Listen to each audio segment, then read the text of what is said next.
Good afternoon. Indeed. Good afternoon. Today is 19 May, the year 2016. I'm Dr. Dave Thompson, a volunteer at the Palm Springs Air Museum here in Palm Springs, California.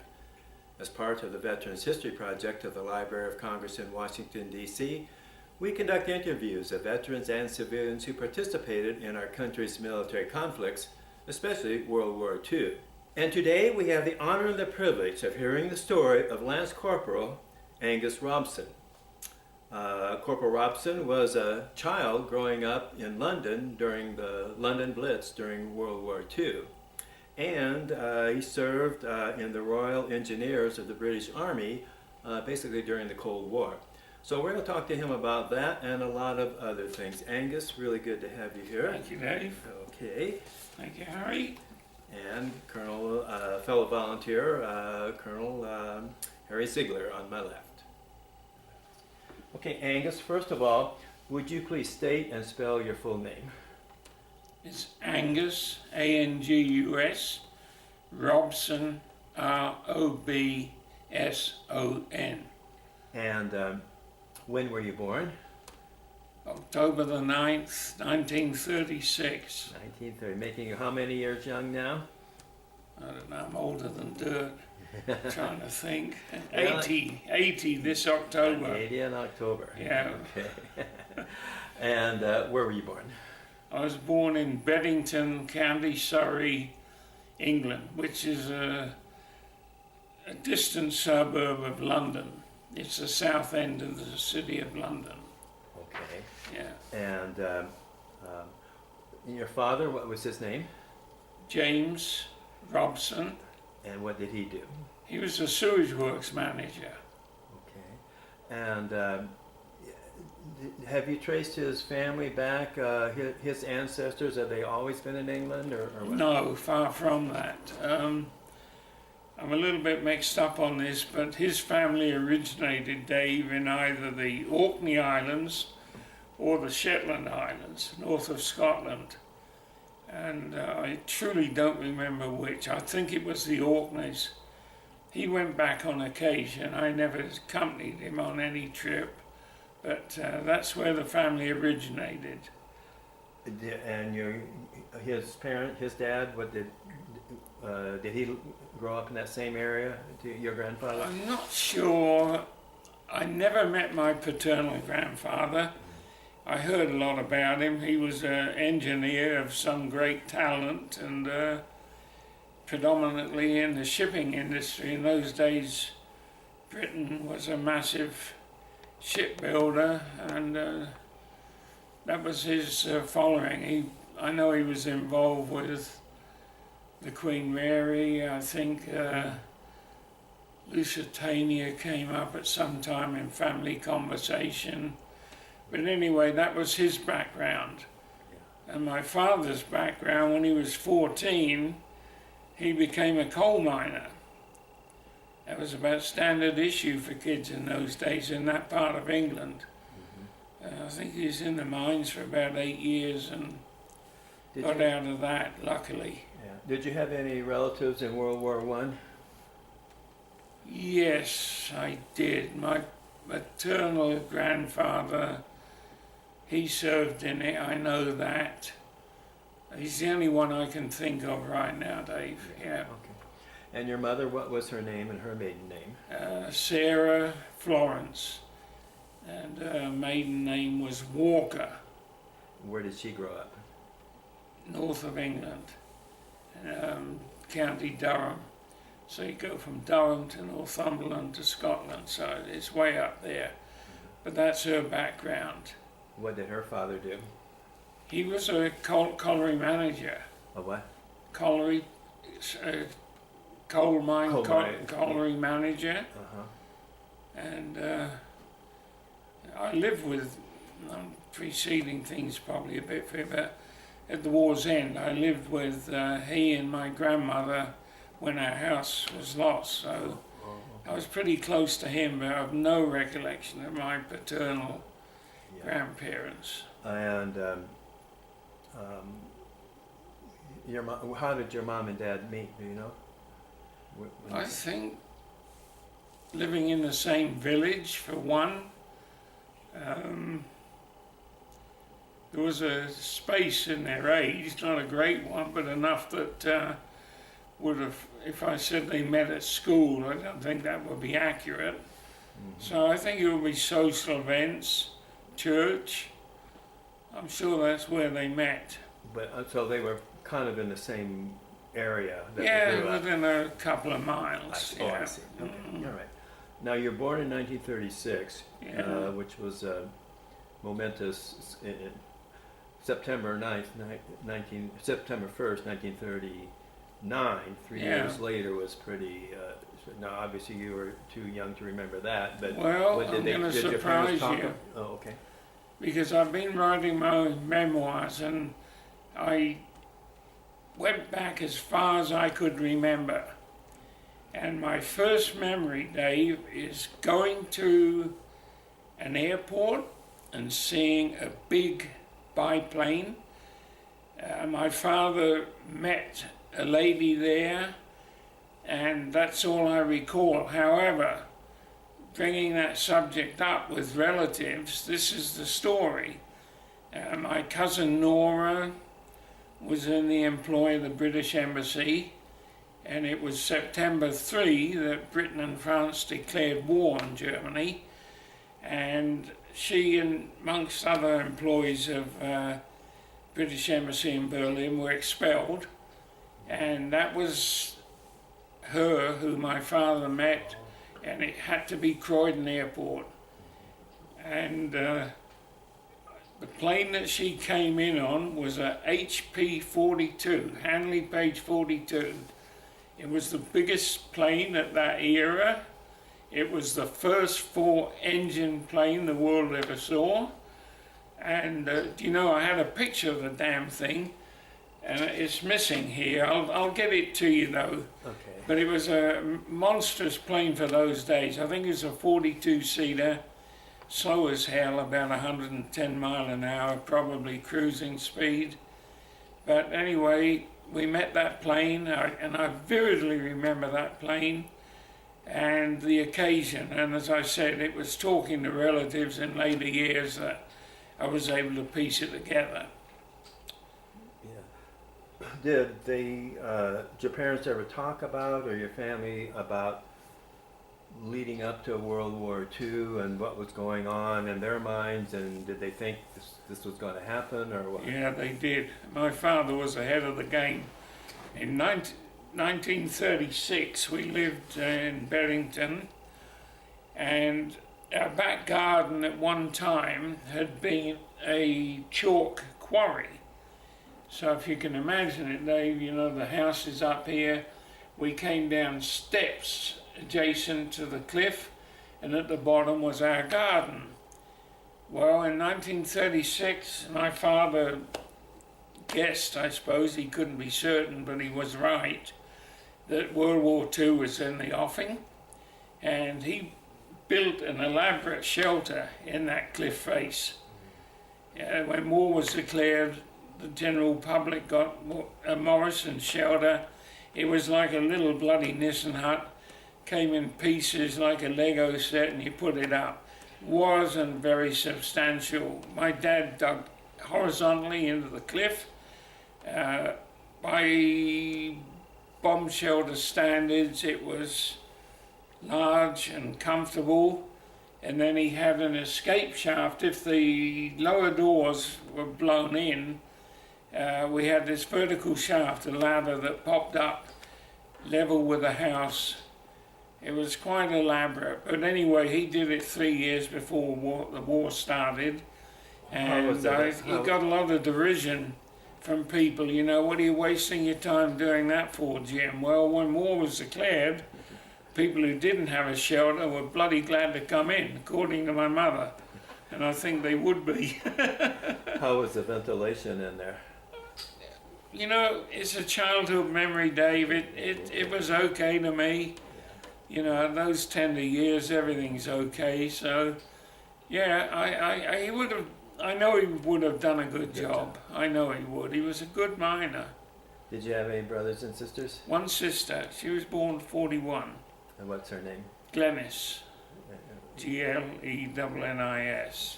Where does she live now? In England, Oh, okay. Newcastle on Tyne.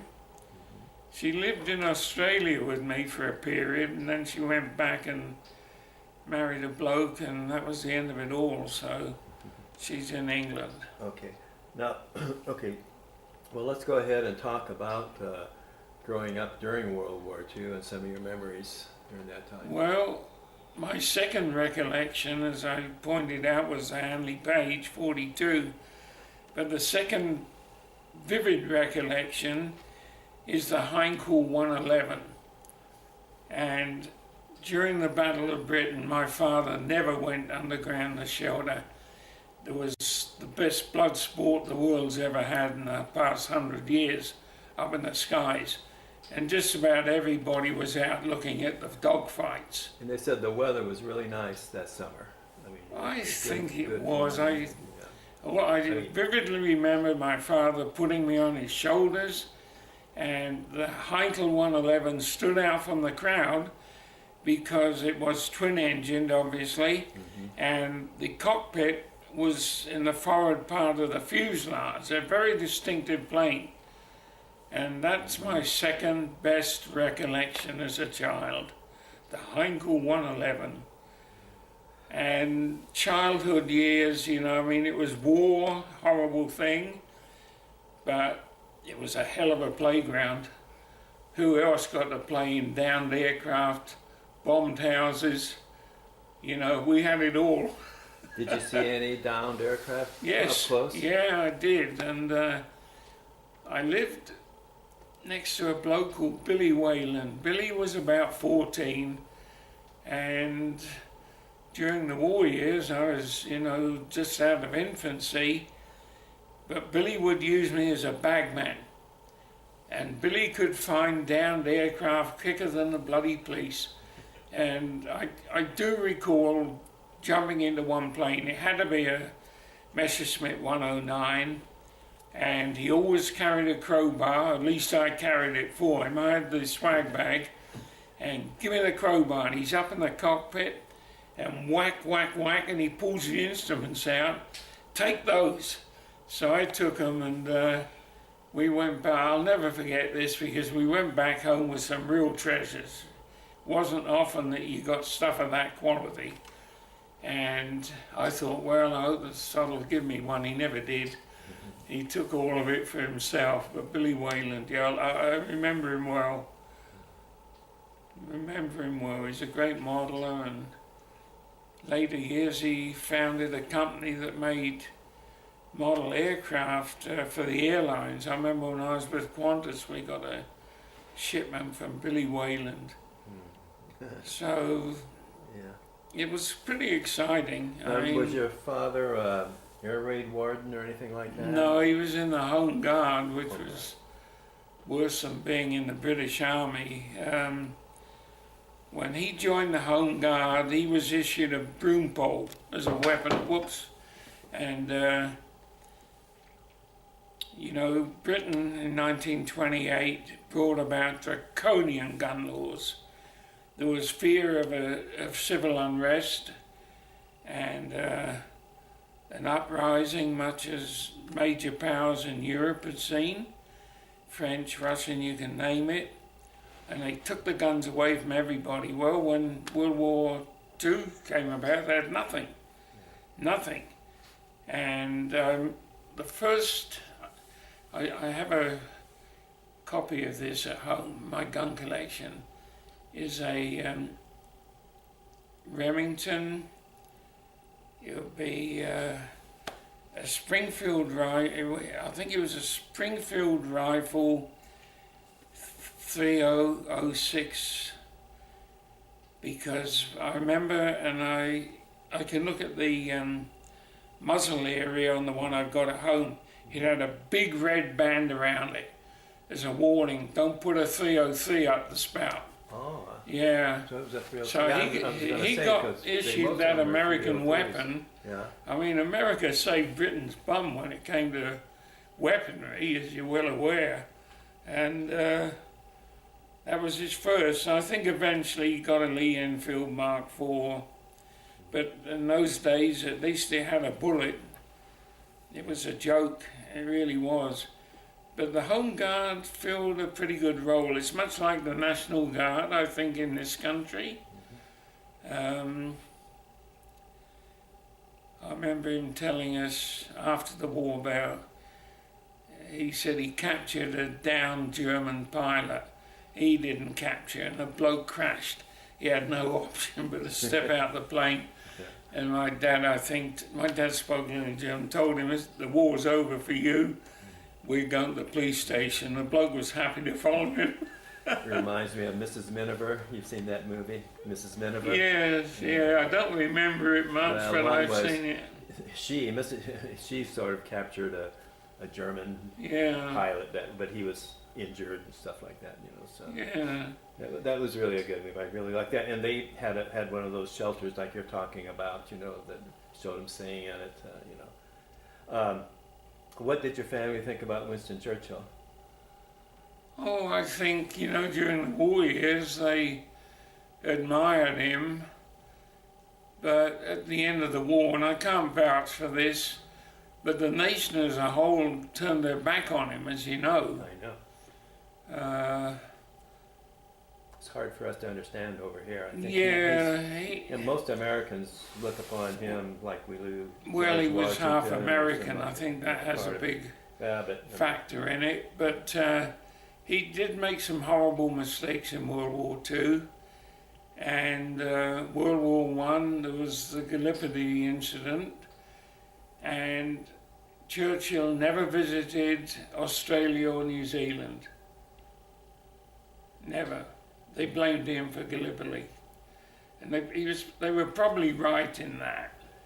I'm not sure. I've been to Gallipoli, and they said that it would have been fine, except that they didn't judge the currents right or something. So they ended up under these big cliffs, where just a few hundred yards away, it was open beach area, whereas they were planned on landing. And so I'm not sure how much of it you could blame him for, or just the well, if Churchill had read Nelson's accounts, Nelson made a statement at one time that a vessel should never tackle guns on the ground.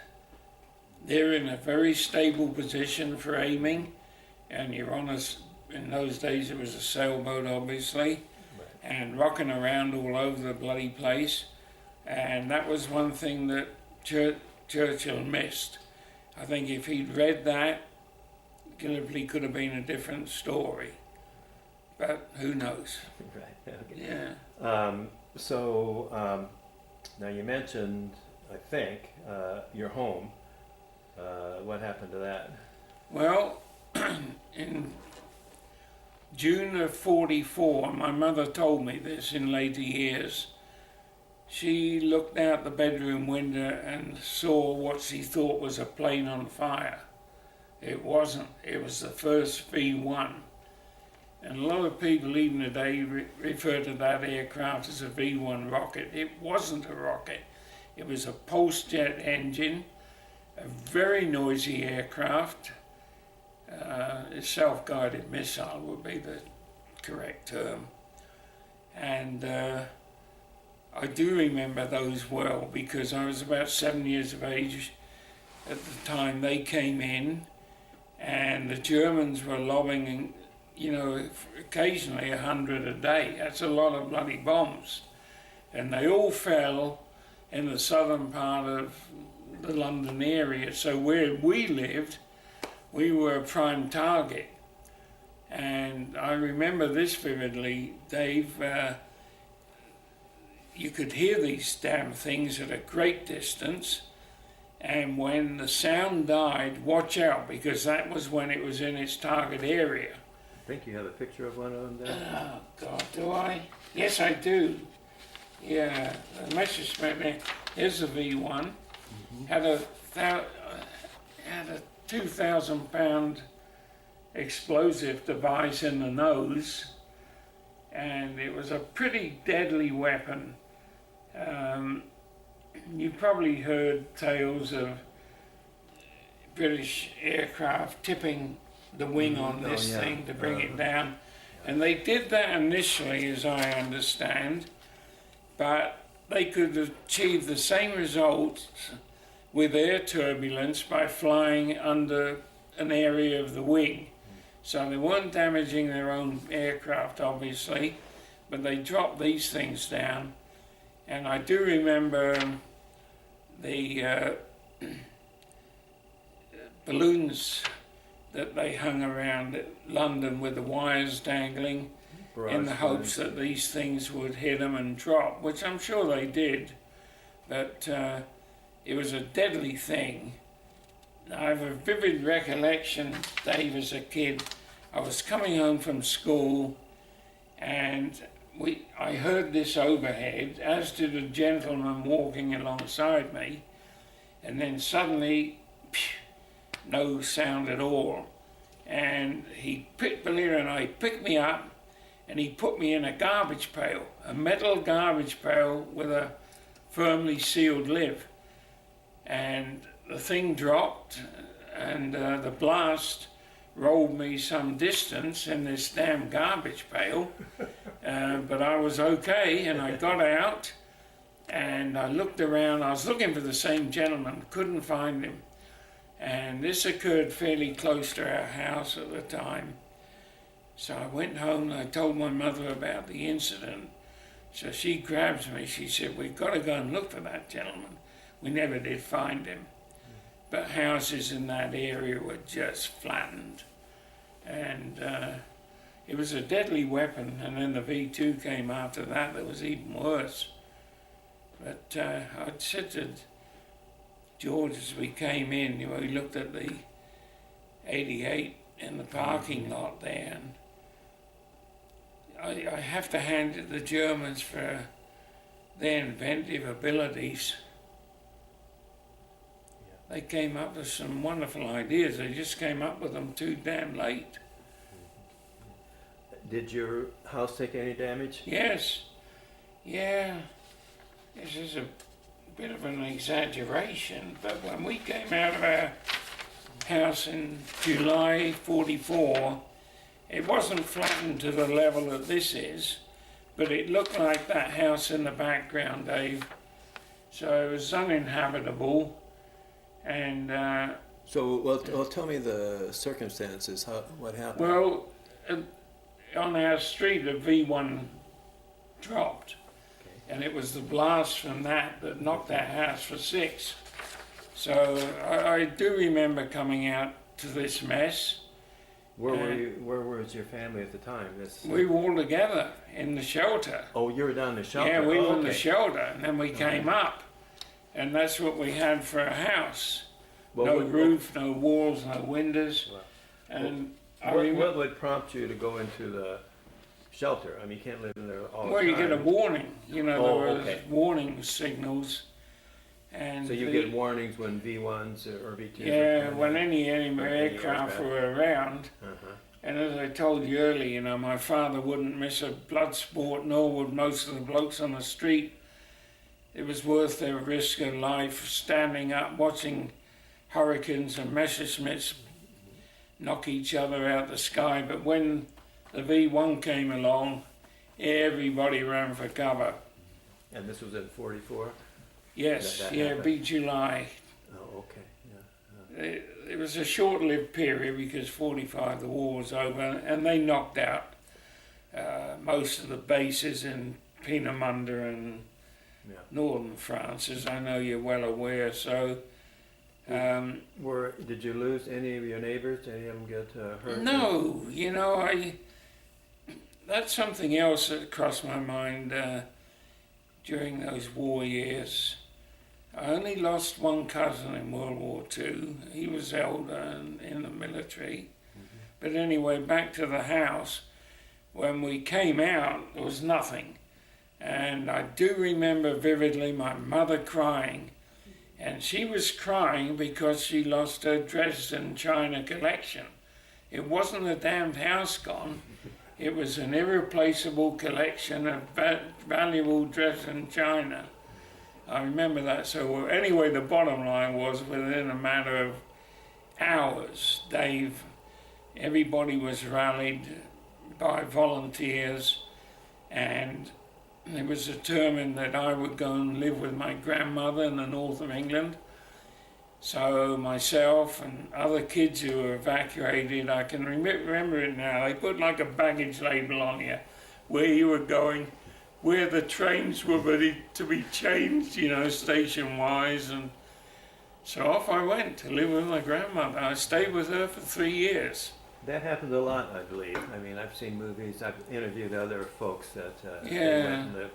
And I remember there was a show on TV a few years ago. It showed a lot of the women went out to the countryside and worked in the farms because Yes. the guys Yeah. were on the service too. That's true. They were called land girls, and they had a uniform. The ladies who looked after me were WVS. I can see their uniform now. It was green with like a red pinstripe. Women's Voluntary Services.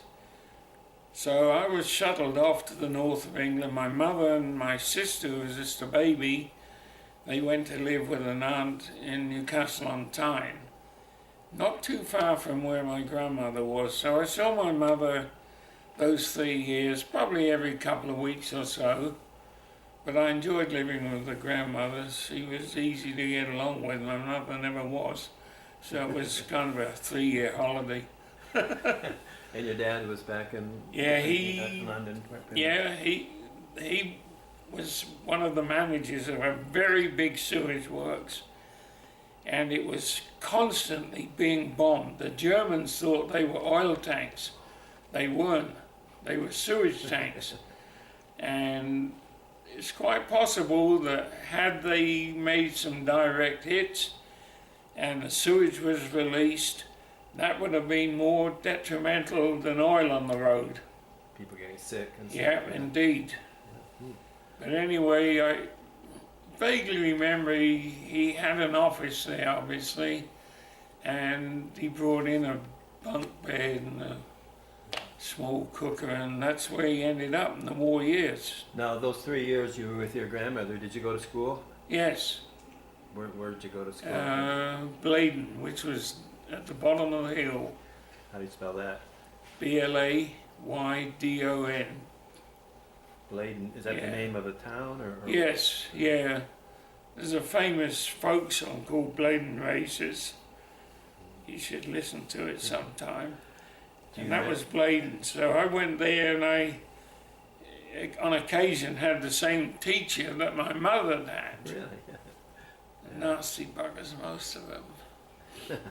Yeah, it was a funny life. So after the war was over, then did you go back with your Yes, yeah, in 47 our house was rebuilt, and I Now, returned. Did the government help build the house or help pay for it? I'm sure they did, Dave. I can't swear to that, but Yeah. it had to be, yeah, Yeah. had to be. So, So you got reacquainted with some of your old friends when you went back? yeah, it was a very brief period, Dave, because I went back to the house in Beddington, and then my father moved to another sewage works in the south of England, on the coast. So we moved to a place called Barton-on-Sea. How do you spell that? Barton, Barton-on-Sea. and then hyphen on The sea, hyphen yeah, C, okay. you know, the British way. Did you like living there? Yes. Did you like being by the sea? Yeah, it was nice. I mean, we swam in the summers, and it was on the edge of an area called the New Forest, a very rural, lovely part of the world, still is for that matter. So, So what did you kids, other than swimming, what did you do for fun when you were growing up? oh, I suppose soccer, cricket. Never enjoyed cricket, but you had to play it. What else? I was in the Boy Scouts at a time in my life. That was a lot of fun. I enjoyed that. Were you able to, did you do any hunting or fishing around there? Fishing, I didn't do any hunting, but we used to fish, freshwater fish, What kind of fish would you catch? trout predominantly. Yeah, Fly fishing? I didn't fly fish. I've always wanted to fly fish, but I've never done it. So the schools down there, what kind of schools did you go to there? Public schools, public school to you, not a public school to English. That's a high-end private school, as you know, Eton and the likes of that. But it was a public school, and the schooling was good. Even during the war, you know, I spent most of my classroom life in a bomb shelter because they were rattling bombs all the bloody time. And it was safer to put the kids into a bomb shelter, very sparse furnishings. I can remember to this day, you know, the lamp bulbs were hung on a cable in that room, and back and forth with the bombing. But we learnt. And I get a bit tired today when they talk about, oh, the classes are too big and they're demanding too much with the curriculum, and bloody nonsense. I mean, we were there being bombed almost on a daily basis, limited facilities, and all of us came out well educated. You probably never did, but they talk about, you see pictures, and the tubes that people would go in as for bomb shelters in London. Did you ever see any of that? I saw it on occasion if we were travelling, because a lot of people lived there day and night. Became a home. Big families, I suppose. So I do recall seeing people in volume on the platforms. But we weren't one of them. We were in transit with the tube. Yeah. Did your father have a car, an automobile? He did, but you couldn't drive it in World War II because you couldn't. I mean later on. Well, we had one before the war. And when war was declared, you know, there was no. You had to be a doctor to get any fuel for a car. My dad was insistent that the car engine be ran at periods, and he had a friend of his who used to swipe avgas from an RAF base, but avgas is 110 octane, so he used to weaken that with kerosene and bring it down to 70, 80, whatever. What kind of car was that? It was a Wolseley Hornet. How do you spell that? Wolseley is spelled W-O-L-E-S.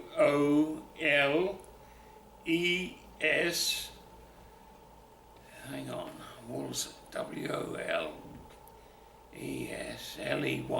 Wolseley.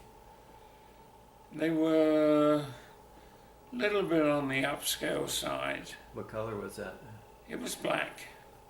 I think Two-door, all cars were black in four-door? those days. Two-door or four-door? Four-door. And what year was it?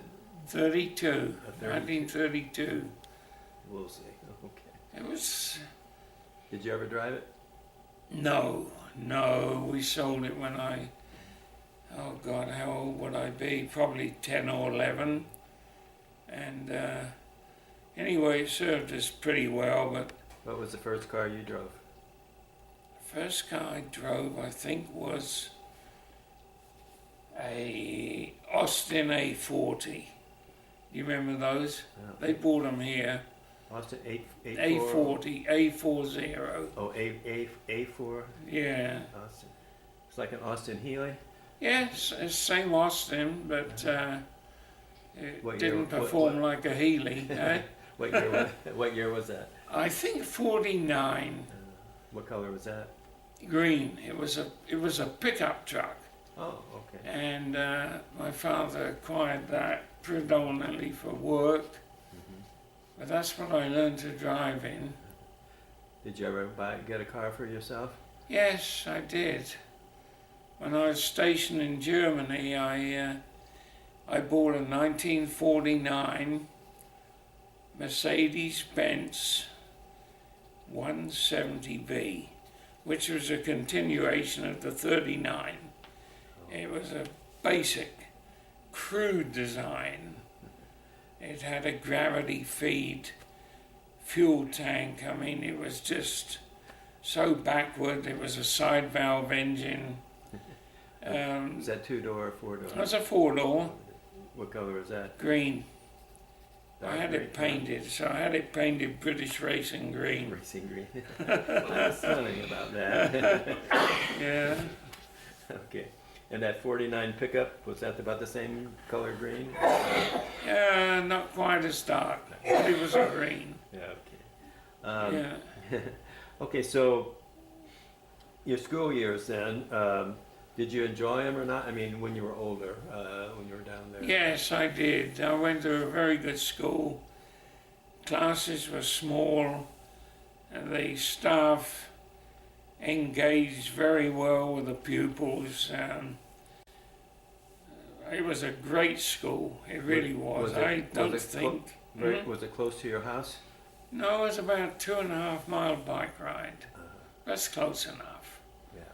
But they were dedicated teachers. Did you wear uniforms? We had uniforms, yeah. What did it look like? They were dark mauve jacket, grey pants, black shoes, striped tie. I'm trying to think of the colours. But anyway, we were in uniform. Was it for boys or were girls in your? It was mixed. Mm-hmm. Yeah, just mixed education just came in about that time. Prior to that, it would have been a boys' school, but they brought the two sexes together. So. Did you have a special girlfriend in school? Oh, no, I didn't. You know, those things didn't occur at our age. In fact, girls were to be avoided. Yeah, I can recall a simple punishment, but it was punishment. If you misbehaved in class, they'd make you go and sit with a girl. That was a terrible bloody infliction, you know. Yeah. Probably jump at the chance now, but not in those days. Did they have a rowing team? No, we did not. We had soccer, cricket. The girls played field hockey. Shinty, which is an Irish hockey game. They played. Oh God, it's like softball, but the British didn't call it softball. Rounders, believe it or not, the name was Rounders. The original Rounders in the United States goes all the way back to like the Revolution. I remember reading about that. It was kind of a forerunner of American baseball. Yes, yeah, I think it was. Rounders, yeah. Yeah. Let's see what I was going to say.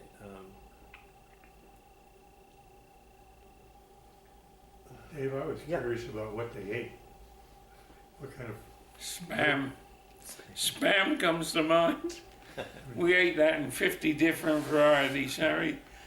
I mean, Yeah, but it was a godsend. I mean, was it American Spam? oh yes, yeah. So you could buy American food?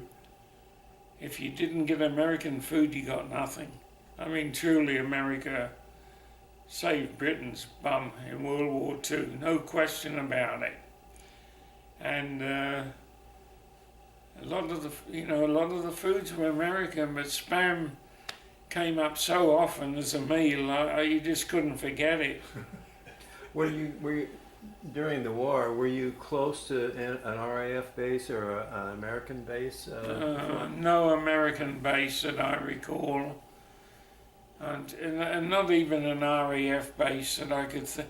We probably were close, Dave, but I don't recall that as a kid. You know, as a little kid, 2 miles from your house was a long way. Mm-hmm. There could have been air bases 10, 15, 20, but they would virtually be unknown to me. Yeah. So what were some of your favorite classes at school? What would you Geography, no question about that.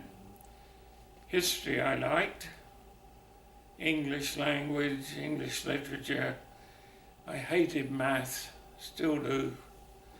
How many languages did you take? Did you take any foreign language? French. So I took that for 4 years and attained a fair degree of fluency. I could, as a youth, get around France okay with what language skills I had. Did you travel outside of Great Britain at all when you Well, were growing up? twice I went to France. It should be, I think the first time was 1953. 52, 53. And we had an exchange program on both occasions with schools in France. And the first one I went to was in Paris. It was called École, which is School for French. Marshal Foch. Marshal Foch was the predominant leader of the French in World War One.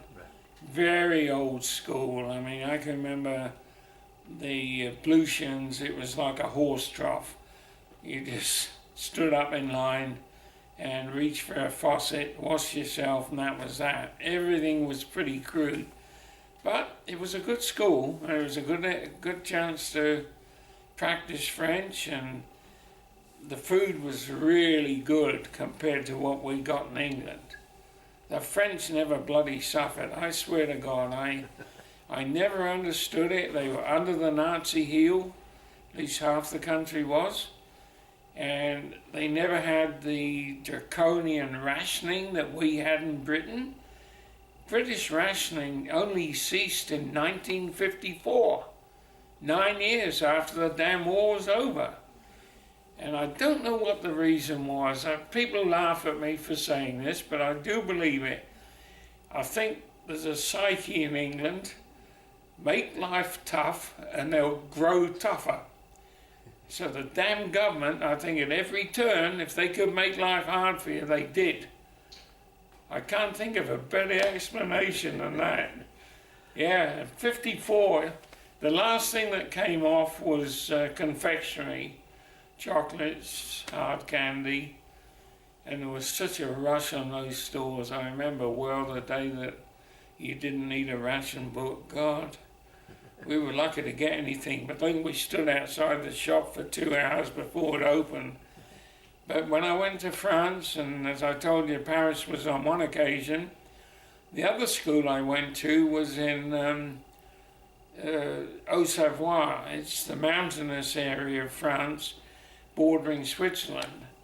Beautiful country, lovely school, nice climate. It was summertime, it was warm. So yeah, I was very lucky as a school kid to get that early travel. How did you get over the channel? Ferries, yeah. And that is always a rough crossing. I remember being seasick more than once. There's very little air traffic in those days, very, very little. And it really became a realm of the rich until the jet age. Prior to the 707, you had to be pretty well heeled to climb on a plane for any distance. Did you have any interest in aviation when you were a kid? I think I must have done. The vivid recollections of those two planes, for example. I mean, when I saw that Handley Page, I wasn't even 3 years of age. And people have said, oh, you can't remember that early age, but I do, vividly. And the Battle of Britain, I was only 3 years plus, and I've got vivid recollections of that. I truly do. And so I dispute that fact, but a number of friends, oh, how could you remember that far back? But I did, so there you go. You may have seen this, and I'll send you a link. It's on YouTube, and it shows there's a song one that's real familiar from the war years. But in the background, while the song's playing, you see the Hinkle 111s and the Spitfires and Hurricanes. Yeah. And it's almost like a kind of a dance where they're shooting each other down, but it's to this music. It's really, Oh, really? I use it a lot for here when we Yeah, have programs. I'll be I'll send darned. it to you. It's really good. So you're getting ready to, I guess, graduate from school, and what are your plans? Do you have any for the future? Well, I wanted to join the Merchant Navy, and I went to School of Navigation in Warsash near Southampton, and it was and still is the best navigation school in the world, period.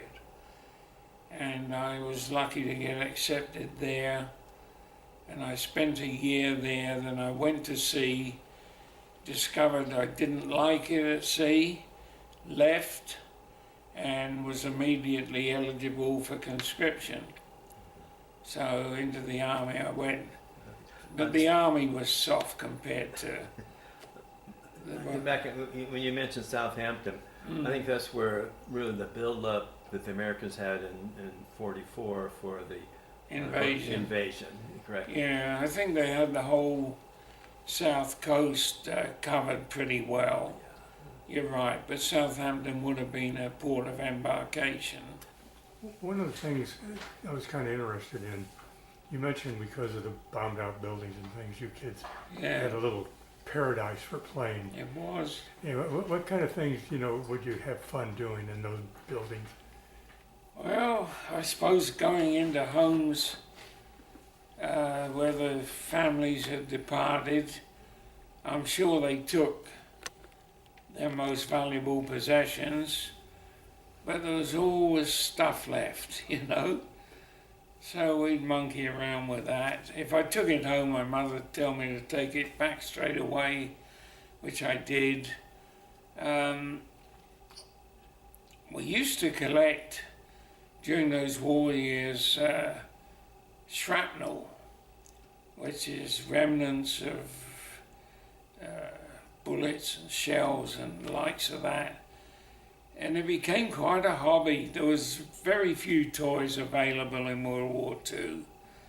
I had a clockwork train set, and I was the envy of the neighborhood. You couldn't buy a damn thing like that if you tried. Now, what's a clockwork train? Well, you wound it up. Okay. Instead of electric, like a Lionel, or that was the dream train, the Lionel.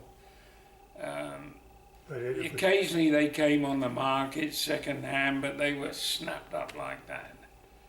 Yeah. and So what did your mother primarily do during all this? I mean, did she get involved with any of the community stuff, or did she pretty much to try to keep the home together? yeah, I'd say keeping the home going. She would help people who needed help physically.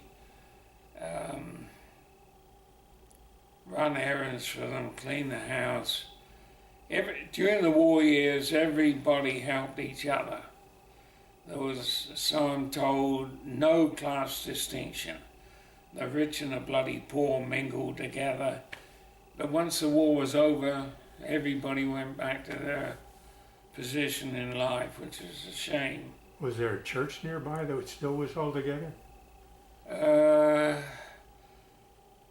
That time, my parents used to switch Protestant faiths on a frequent basis. They'd always have an argument with somebody about something in a bloody church, and then they'd leave and become a Baptist and a Methodist, and you name it. Trying to think. I think when I was a little child, I went to a Baptist Sunday school. That sort of comes to mind right now. But, no, I think, my mother, in those days, they didn't have the conveniences like a dishwasher, and I think she had a vacuum cleaner. That's about it. No, there was no washing machine, per se. That was all hand done. And I remember, we called them mangles. the two rollers and you crank the hand. You're aware of that stuff, I'm sure you must have seen Oh, it. yeah. It's a harder life. Where would you go to get your food? Was there a little store nearby, or what did you have Yeah, to there was. There were no supermarkets as we know today, at least not where we lived. They were all ma and pop stores, about the size of a 7-Eleven. And as I mentioned earlier, every food item was rationed. So you had a little stamp for eggs, you had a little stamp for meat. It was a laborious task going shopping in those days, just because of the need for the ration book and the time it took for the damn grocer to cut out and collect what he needed. So, but there wasn't the variety of food available either that we enjoy today. Was there enough dirt around the house at all to have a garden? Well, we had a small one in the London area. When we moved to the south coast of England, we had 5 acres. That was a nice chunk of land. And my father kept pigs as a hobby, and we'd kill a pig every second week. And he had out of the 5 acres, we had 2 acres with potatoes, predominantly to feed the pigs. And with the pork and ham that we got, Harry, every 2 weeks, my dad would trade it for lamb or beef wherever he could. So it wasn't just pork we were living off. But that was near the end of the war, wasn't it, when you got to the coast? It was 47, but we were still under rationing. Oh, yeah, you said that. Yeah, still under rationing. So the ability to grow all the vegetables we wanted, which we did, and all the kids had to help. I mean, when I came home from school, you went out in the garden till it was dark in winter time. Then you went in and ate and did your homework, but the garden was number one all the time. When you think back on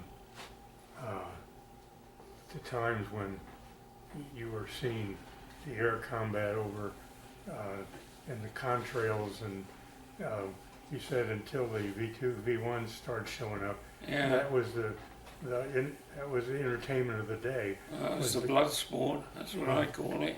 And Yeah, it was. from what I've read, the Hurricane was given kind of a backseat to the Spitfire, but it was one of the major airplanes. It was the major plane. So your mom was kind of a helper around the community, and how would she be able to cook when you had hardly nothing to cook? I mean, what would be a kind of a normal dinner with? What would you normally? I mean, did you still have tea? Could you get your tea? Spam was the normal dinner, let me assure you. Occasionally there'd be roast beef, occasionally roast lamb, but they were delicacies. We didn't have that every week. Lot of mince meat. You know, a lot of the meat they got was tough as nails, and the only way to consume it was grind it up into mincemeat. And I think I have an aversion to mincemeat today. I couldn't eat a hamburger if you put a pistol to my head. You know, I just can't face it. Never liked mincemeat, but that was a staple. After the war's end, I can remember when they were forcing whale meat onto us. And that is the nastiest tasting stuff, Harry. It looks like a sirloin steak on your plate, and then it tastes like fish oil. The kids couldn't take it. You know, I remember when we sat down for school lunch, there was hundreds of kids in that room, and hundreds of bloody pieces of whale meat went back to the kitchen. So then they came up with the idea, well, let's make sausage out of it. the kids will eat the sausage. But we couldn't or wouldn't. It was awful. It really was. But Britain had this idea, well, we'll feed the nation with whale meat. I'm glad they didn't. There wouldn't have been a whale left. And another big kick I can recall the British government had in those early post-war years was peanut butter. Well, they must have got that from this country originally, but then they realised that Kenya in East Africa was a perfect growing field for peanuts. So the British government had this plan. We'll get people to emigrate to Kenya and be peanut farmers.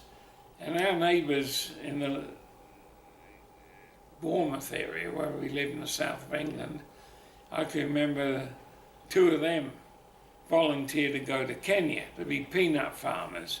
Well, that never worked out either. You know, there's only so much bloody peanut butter a man can eat. So it was just funny how they approached things, you know. But things like butter or bread, how about bread? Could you get all the bread you needed? Or? No, that was rationed. There wasn't a food item, Harry, that wasn't rationed. Honest to God, if you could eat it, you had to have a ration book for it. Clothing was rationed.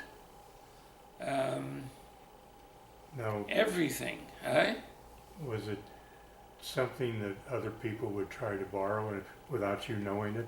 I mean, were these things that would add a lot of value to be stolen, or? Well, they would, and on occasion, I can recall finding a ration book. Well, we never handed it in. We used it. It was wrong, but that's what happened. And I have a friend, he lives in Irvine now, and that's Morris, who you met, and he still has his ration books from World War II. His mother kept them.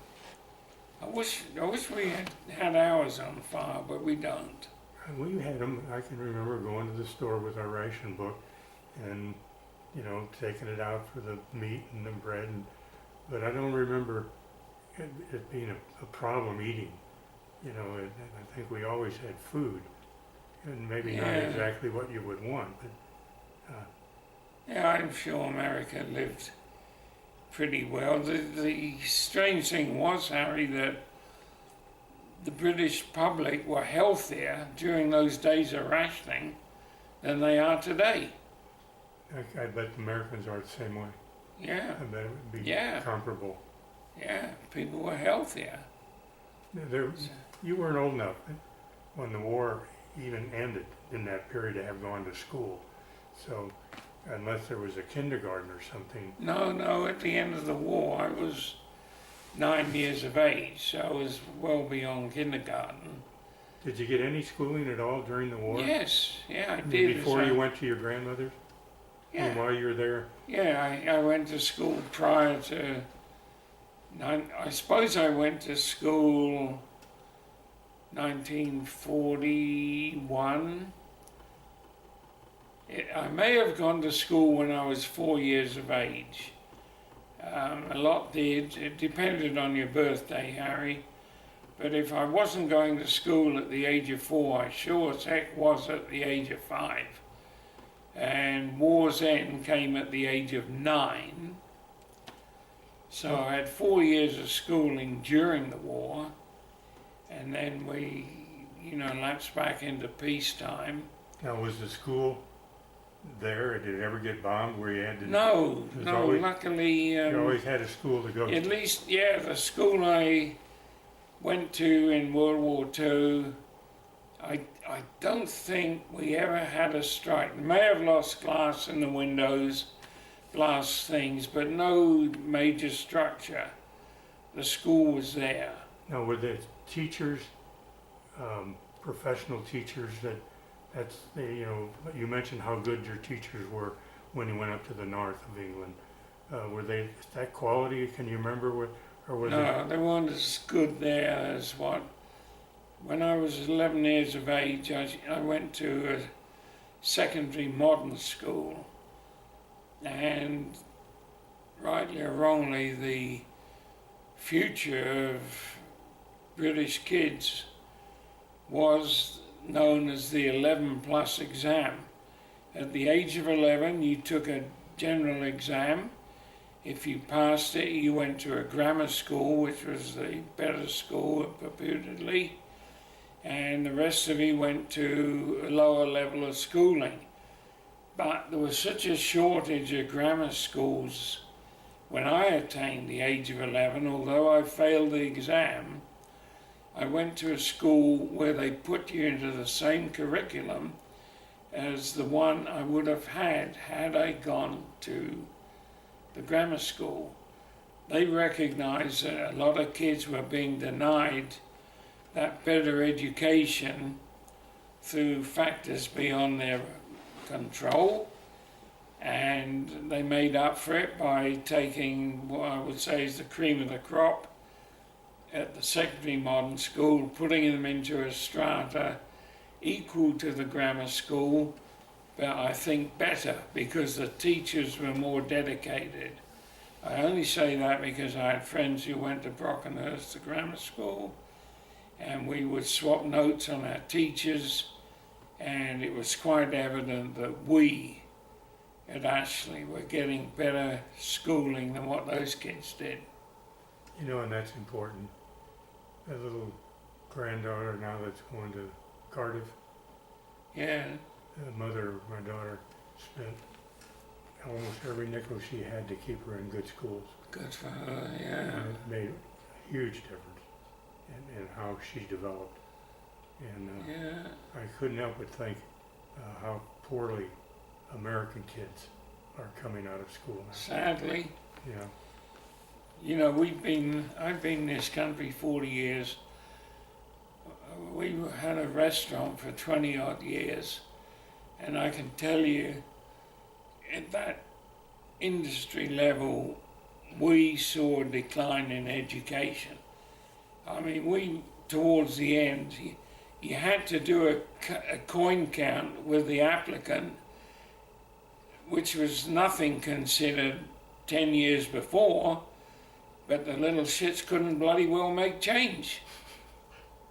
And, you know, honestly, I could go into other areas, I'm not going to, but we saw a decline in the level of schooling, and I bet it's worse today as well. Oh, it is. You know, I turn on Judge Judy and you think, oh my God, these people are breeding and voting, you know. But anyway, that was that. You will find there are a lot of people older like us who think identically the same. They really do. Well, it can't go on because the ability of a nation to succeed depends upon the education level. You know, you don't know who to vote for if you don't know what's going on. No, I know who I'm going to vote for. Well, Already have actually in the state of Washington. There was a preliminary voting thing came in the mail, so we've done it. He's probably not the best suited, to be honest with you, but I think it could be a wake-up call if he lives to attain the presidency. I think somebody will bump him off before he gets there. are we talking about Trump? Yeah. Well, we'll see what happens. You know, he rates security now as there's not FBI, but people who provide security for the president and Oh yeah, and the bodyguards. congressman. Yeah. And he probably rates that now, and so that will help a little bit. But now, if they want to get him, they will. And sadly, they will. Well, I mean, they'll need to do that. Hopefully, they won't get him. But, you know, there's been so many mysterious circumstances with Kennedy. And I can remember when Patton died. And I was only a kid in England, but my father said, well, they killed Patton. And you know what? Everybody laughed at my dad at that time, but it's almost proving to be correct. It is. I went to his grave there in, is it Holland or Netherlands, where he's buried, and we talked about the same thing while we were standing there, that they got him. Yeah, they did. I mean, he went to hospital with minor injuries, and he came out dead virtually. Yeah. Now you mentioned that you went to for a year to school for navigation, Yes, I and did. you went to sea on some kind of a ship. Was Yeah. it cargo? It was a cargo vessel. And It would be called a passenger cargo. Most cargo vessels in the British Marine at that time were allowed to carry 12 passengers. Just about every ship, no matter what they were, you allowed 12 passengers. So we always had a few passengers on board, but at the time I was in the British Merchant Marine, it was the largest commercial fleet in the world. It's gone now. I mean, everybody's on top of them now. The one nation that held its position were the Norwegians. They're still a powerhouse in the maritime world. well, you said you got out of the Merchant Marines and Yeah. then got drafted. Yeah, immediately. Anybody 18 and in reasonable health, you were put into the military service, and those that were opposed to military service were put into special military units of non-combatant corps. But had war come about again, they were in the most dangerous position. They never carried a weapon, that's their choice, and they usually got jobs like ambulance drivers, medics, and they were frequently put into some very dangerous situations. It wasn't a question of cowardice with those people, Yeah. it was principle. And when you said you went into engineers, you became Royal Engineers, yeah, that's covers a multitude of things.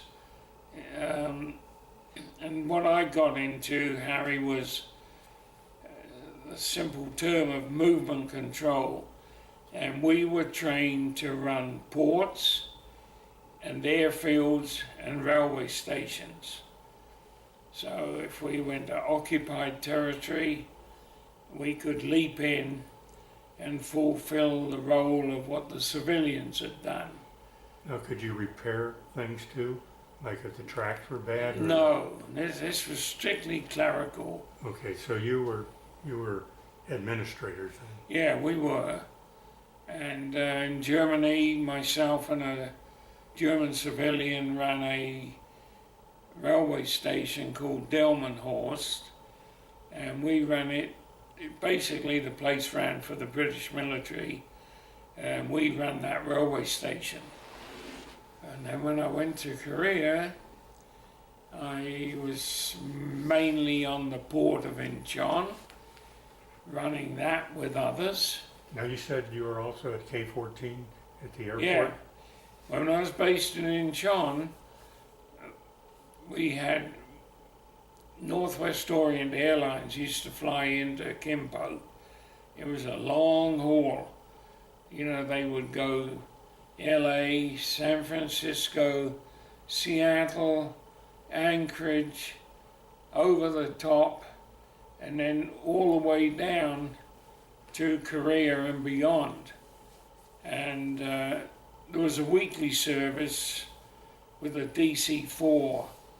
And God, I just couldn't imagine what that journey was like in a DC-4. Non-pressurized, you know? Long. Crude plane, crude as hell.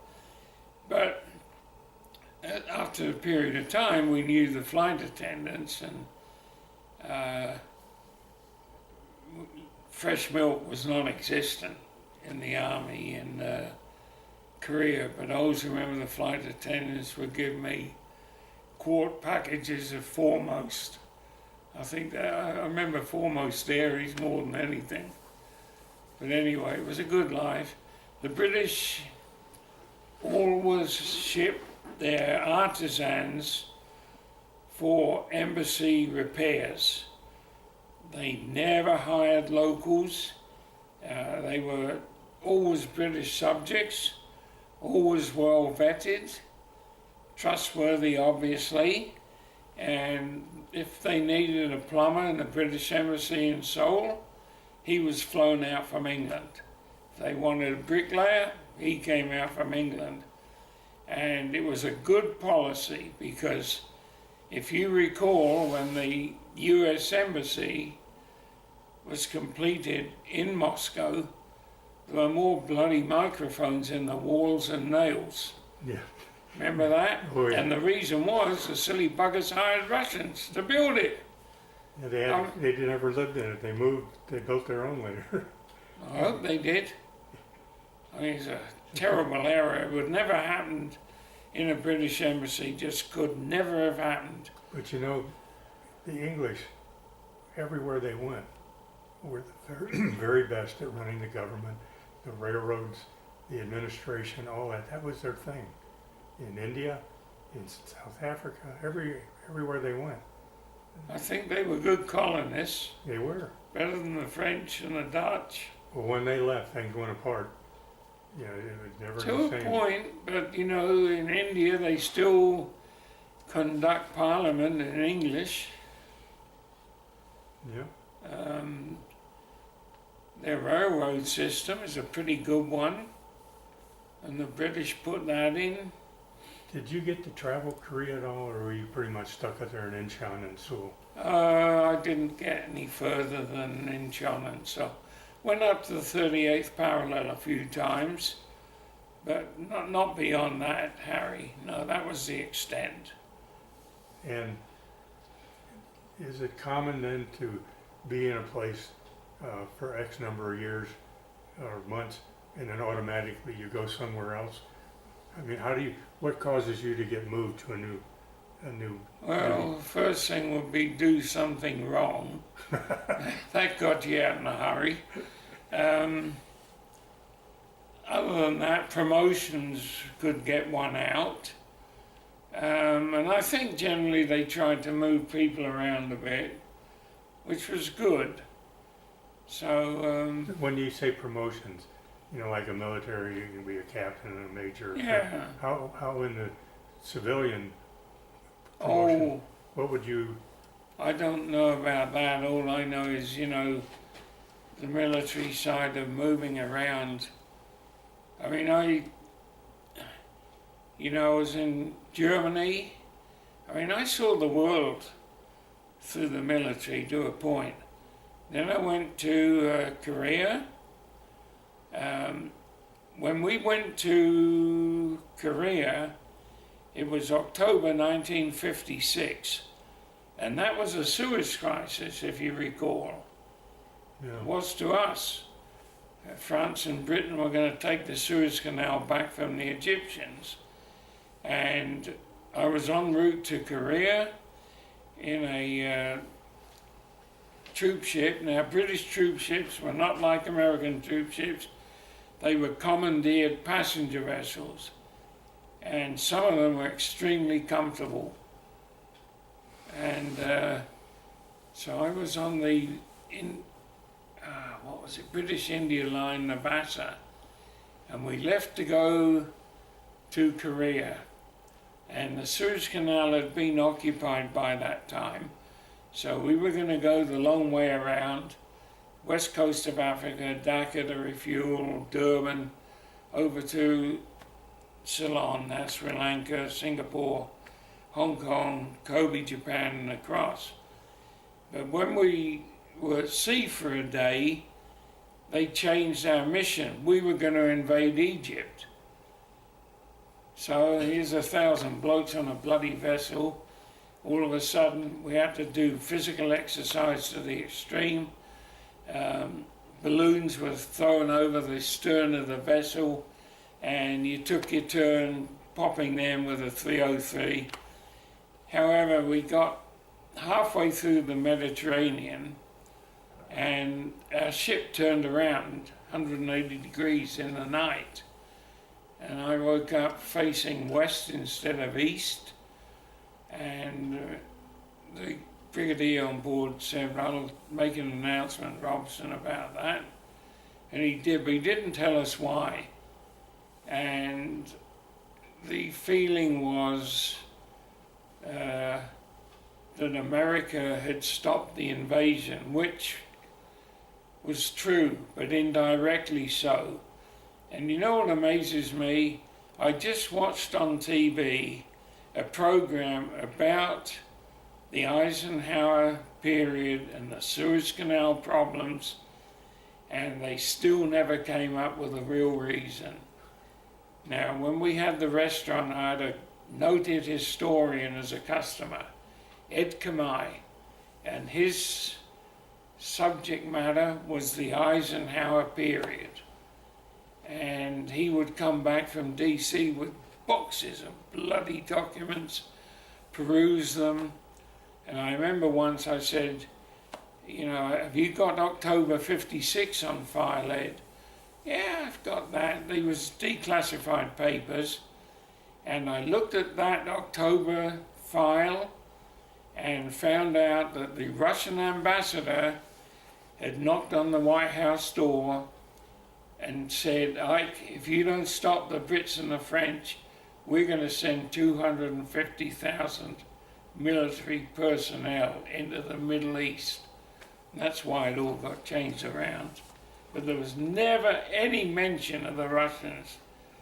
Ever, No. never have, but I can prove it. I made copies of those files. I've got them at home in Seattle. I'll be darned. Yeah. Wow. And there wasn't anything around that was going to stop 250,000 of anything. Everyone, they'd all gone home, the war was over. Yeah, 250, and you know, especially the Russians. I've had limited observations of their military, and they're as tough as nails. They are. They'll eat the bark off a bloody tree if it's the only food. They really are tough people. They had to be tough to survive. Yeah, they're men of the soil. Hmm? They're men of the soil. You Yeah. know, and most Yeah, the you're people out right. in the countryside, they lived a hard life. They did. And They really did. Still do probably, but anyway, it was a very interesting period. now you went from Korea to Malaysia, is that? I did. When I left Korea, we stopped in Singapore, and Singapore was a war zone at the time because Britain was fighting the communists active in that country. Malaysia, Singapore were combined. And it was declared a war zone. And the British have a funny system, Harry.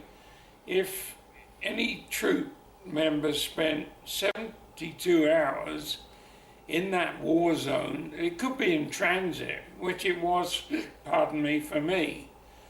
But you were still given the benefits of being in an armed conflict. And medals were supposedly to be issued. I could care less about bloody medals, but I should have had one for Korea. I should have had one for Malaysia, because I was there for over a week. I didn't see any fighting or anything. And then from there, believe it or not, I went to Cyprus, and that was another war zone for Britain because the Greek Cypriots were up in arms for independence. They never got it. Was The that from Turks really Turkey? run the show, huh? Was that from Turkey that they wanted to get? Well, no, it was from Britain. Britain Britain. rolled Cyprus in those days. Oh, okay. And they put up a hell of a good fight. And, you know, that was one area of combat that I was never trained or prepared for. And that was women and kids chucking bricks at you. When we went ashore in Neversol and Famagusta, these families, void of their husbands who were in prison or being tortured probably, chucked bricks at us. We were not allowed to go out of the camp with less than 3 people. We were not to retaliate when we were subject to being under threat with stones and rocks. And it's a strange scenario. Just here we were under attack, but no weapons, just basic bloody stones and kids and women. But Now, who had put all their husbands and family members? The British. The Brits did that. Yeah. And a lot of them suffered. You know, you hear people say, oh, well, we wouldn't torture, but the British Army did torture. And I had a friend of mine who was on an interrogation squad, Pete Phillips. He was in the Royal Signals, and Pete told me how they would coerce and torture the Greeks to disclose things they wanted to know. And I remember I said, well, what do you do? He said, oh, the best torture we got is you lay the prisoner on a corrugated sheet of iron, you put another sheet on top, and 3 soldiers jump on him. And he said you could hear the ribs breaking. He said by that time they're singing like canaries. Yeah. So, you know, I looked at those women and the kids chucking rocks at us, and I thought that's nothing compared to what we're doing on occasion to their husbands. Yeah. Think about it. It's interesting. Interesting time. Backing up to when you were in Indonesia and in that southern part, Yes. did you have any realization about Muslims and their lifestyle? Did that come into play at all? No, although Indonesia is the biggest Muslim nation in the world, as you're well aware, but that never came up. It was still pretty much Dutch, or? Well, it was Dutch when I first went there, but then the Indonesians took over when I was there. Now these are Muslims. They would be. Yeah. Never crossed into my mind, never came up at all. Were they considered of any religion other than their Sharia? I mean, can you remember? You know, I truthfully, Harry, I don't remember when I dealt with Indonesian air crew, which I did every week. Garuda Airlines, as I mentioned earlier, flew into Leh, and they're still in existence, Garuda. I flew them a few years ago. You've been all over hell and back. Any girlfriends? Oh yes, I did. I still got a girlfriend, my wife. Yeah, but she's most of the time anyway. But your wife is still not in the picture. They're still just. No, I never met Sescodal. I came to Seattle in what, 60? I think 67. I met her. Well, let's go back then. When did you finish up your time in the British Army? 1958. But as I mentioned earlier, when Indonesia became could well have been a threat to the security of Papua New Guinea, which was under Australian administration, Union territory, but administered by Australia, there was a fear that they may want the whole bloody country. That never occurred, but there was a risk. And that's when I said earlier, if you're 18 to 45 and you had a pulse and you were white, had to be white, you were drafted into the civilian military forces. Given a uniform, Lee Enfield rifle, 70 rounds, and we trained a couple of nights a week, parade and that sort of nonsense. And maybe once a month we went into the jungle. But that disbanded within a matter of a couple of years. And certainly anybody going back to the Australian mainland, which I was one, you were automatically discharged. But I think I got out of it before I went back to Australia. But Now, did they call you a pummy in Australia? yeah, oh yeah, Did- pommy bastard, you know. Yeah, well, I was told there wouldn't be any Australia had it not been for pommy bastards, especially one called Captain Cook. No, that's true. Now, did you, Australia was still kind of low on men after World War II. From people I talked to, they liked going to Australia. Well, I went for £10. They were hungry for immigrants, but again they were very selective. And Bob Menzies, who was the Prime Minister at the time I went in 1959, had an all-white policy, no coloured immigrants at all. And it was, I think, a costly error. Eventually they bowed to world opinion, but in those early days everything was white and that was it. I had Chinese friends from Hong Kong in professional capacities wanted to move to Australia. They wouldn't take them just because they were Chinese. Hard to believe, isn't it? But that was the truth. Well, Yeah. I bet Switzerland or Sweden is wishing they had not taken any Muslims. Probably. That country's almost gone. Yeah, exactly. And, you know, the Germans were the smartest. The first people to exit Syria were generally the rich, and if they were rich, they were educated, and Germany gobbled them up. And then what happens after that? Unskilled, illiterate people by the bucket load trying to get in. Sorry folks, we took our million already. Got to hand it to them. Well, Britain may well leave the European Union, you know that, don't you? 23rd of June they've got to vote. I know a lot of people think they should. I'm one of them. The fact that you're part of the union, you can't stop anyone from coming into your country. That's right. I mean, you got open borders. I don't think anyone wants that anymore. Well, my argument is, you know, Britain went to war twice in a 50-year period for its own control and to stop the Germans. And bugger me, with the EU, they hand it on a plate to the Germans. No resistance at all, except maybe next month. Maybe. Well, I think if they really get into it mentally, they'll get out.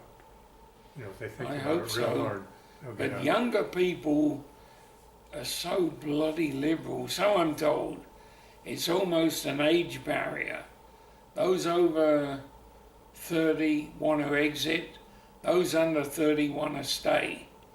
And I have a lot of friends in England, I'm in communication with them, and it's the liberal attitude of these younger people. Well, they've got to live somewhere, and we've got to help them, and da-de-da, but the help I would give them is give them 70 rounds and a rifle and go back and fight for it, you know? Yeah. Really. No, I hear what you're saying. Yeah, funny world. Now, so where do you end up getting out of the service? Are you discharged back in England? Yeah, I was. March That's from 1958. You go from Australia back to England, or what? No, I'm confusing you here, because I had 2 periods of military history. You mentioned. And yeah. I'm talking about the Royal Engineers, back to England, discharged, and I think within a year I was emigrating to Australia. They were desperate for people, and for £10, I don't know how to equate that now, it would be the equivalent to about 2 weeks' income. which is nothing, to go halfway around the world on a luxury boat to Australia. But that's what I ended up doing with thousands of others. And the Australian government had a preference for British, obviously, and Northern Europeans, Germans, Swedes, Norwegians, the likes of that. And but now they've lowered the barriers for everything.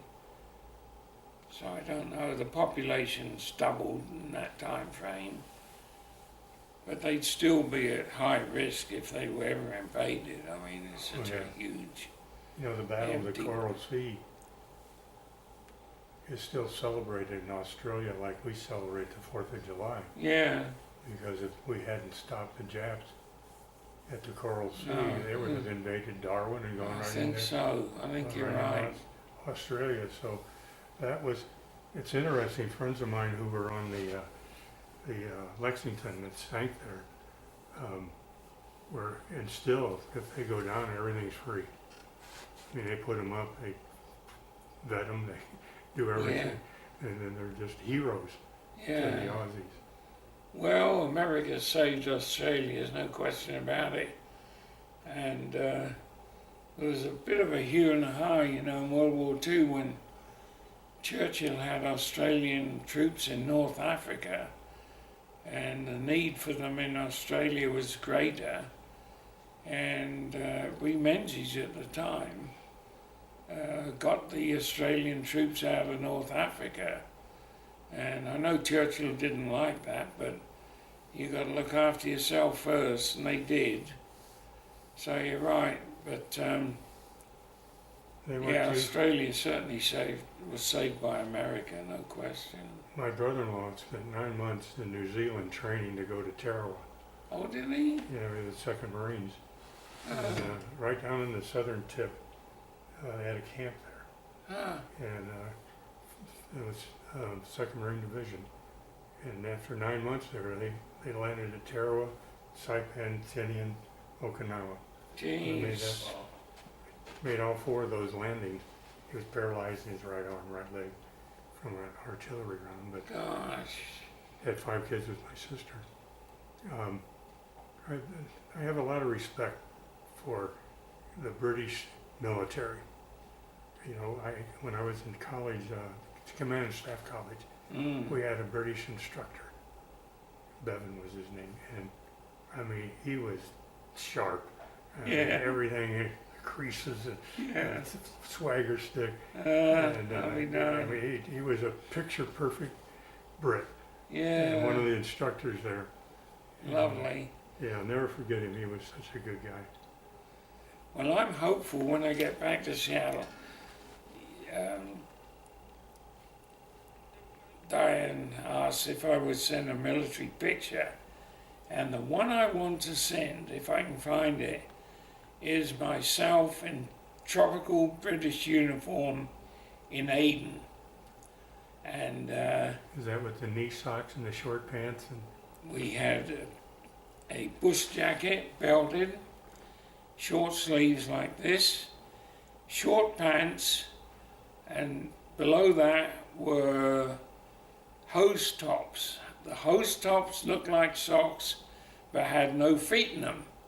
So you put your hose socks on, and you wore your regular socks with your regular army boots, but then you had puttees wrapping between the boot and the hose top. What'd you call them? Puttees. Puttees? Puttees is an Indian term, and it's a cloth about that wide. Oh, okay, yeah. And you wrap and wrap and wrap, and it looks so odd.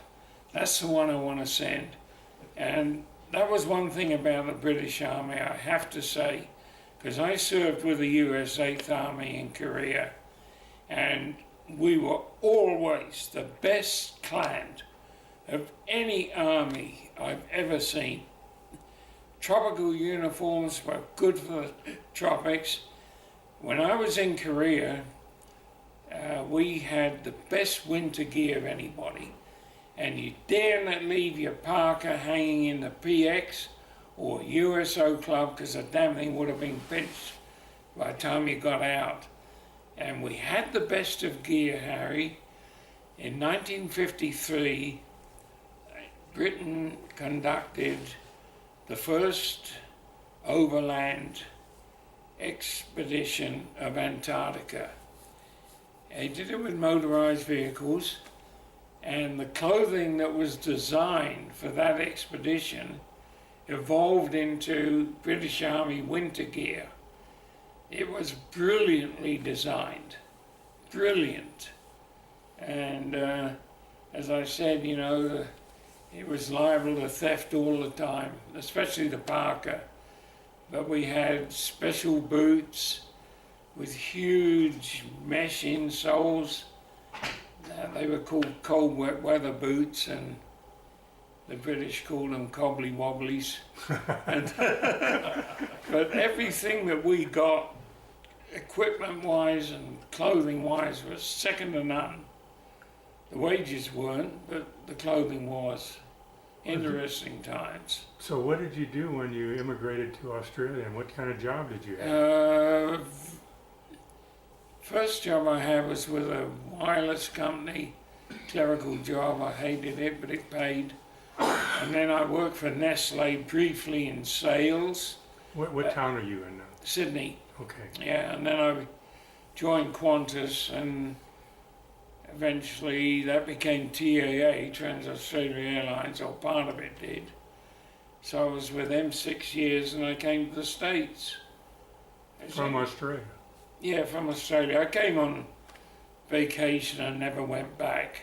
Was this a Qantas airplane that brought you here? Yeah, flew Qantas. And where did you come into America? San Francisco. And you had then to become an American citizen? Well, I'd arranged that before I came. Okay.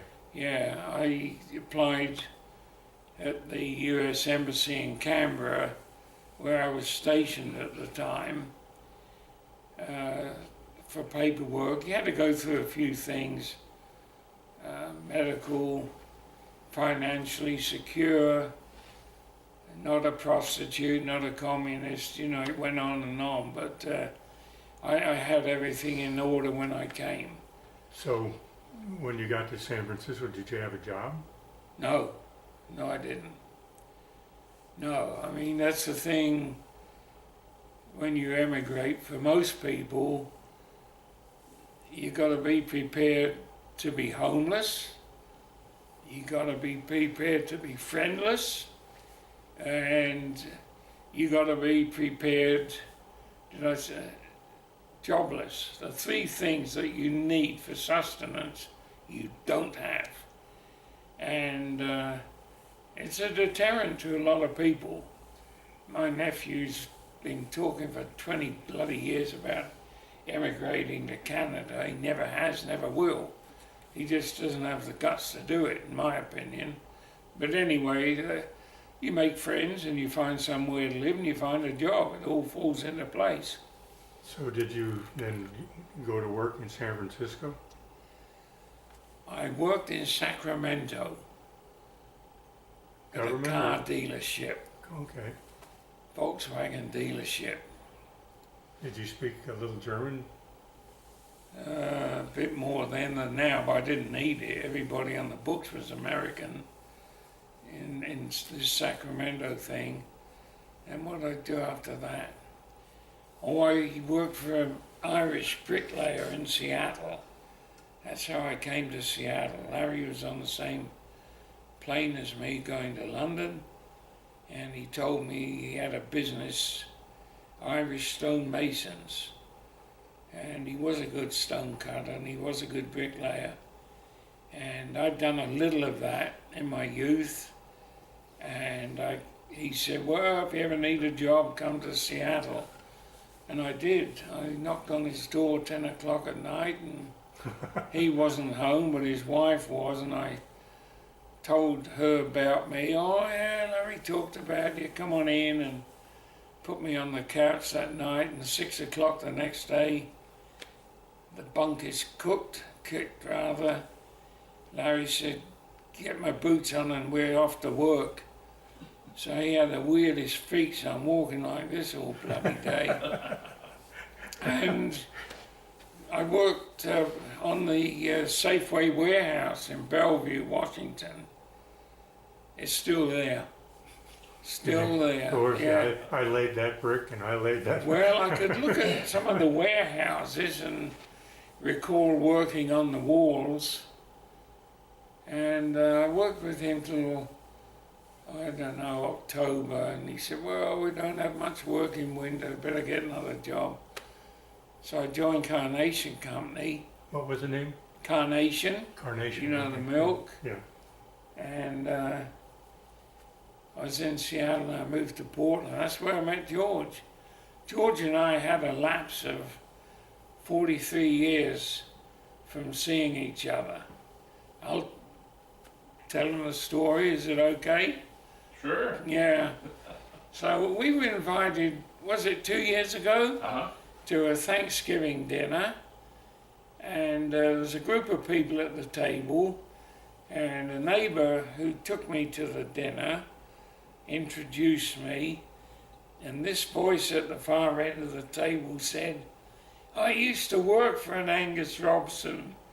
So I yelled down to him, I said, where? He said, Portland. I said, that was me. And he stood up and he said, he was my old boss, my old boss. And the whole bloody table, eyes had dropped, you know. Couldn't believe it, eh? Isn't it funny? Yeah, small world. It is a small world. Now he lives at the bottom of the street to me now, here anyway. Funny life. But you worked for Angus. So He was a salesman and I was a sales supervisor, so it was a managerial position. In what business? Well, grocery products, Oh, okay. Carnation products. Have you seen the Fresh and Easy warehouse that's out there going south towards San Diego? No, I haven't. I mean, it's monstrous. I mean, I've never seen a bigger warehouse, ever. Really? It says Fresh and Easy on it. Now, what's on a grocery chain? Yeah. They came here and didn't make it, had to leave. But I mean, it is big. Now, getting to this job, are there any girls yet in your life? Have you gotten? Oh, a few. I mean, did you learn to say dozo yet? Yeah, I mean, it's I can think of them, you know, but Setska and I have been together so damn long now. Well, where does she fit into all this? Well, she flew for Northwest Orient Airlines as a flight attendant and was hired in Tokyo principally for language skills. A lot of the business between Seattle and Tokyo involved Japanese businessmen. They had to have somebody on the plane to converse. So they hired them initially as interpreters. And then the US Flight Attendants Union jumped up and down and said, you can't hire these people, they've got to be members of our unit, paid the same wage as us, da-de-da.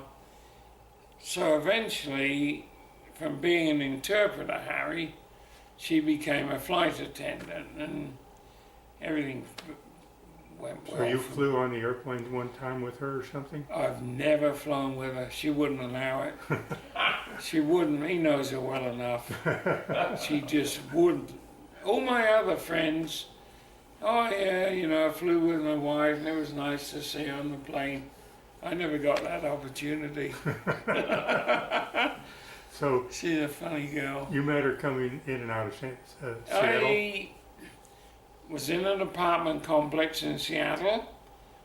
My neighbor, trying to think of his bloody name now,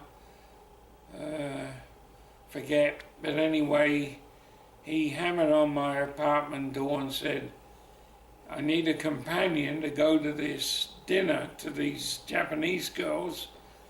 Will you come? And I said, no. I was building a Heathkit at the time. A what? A Heathkit, Oh, you know, okay. the radio. It was a big bugger. Yeah. and I was really involved with it. So I said, no, I've got to get to work on the Heathkit. Anyway, he knocked back again. He said, oh, please, Bill Ross said, that's his name.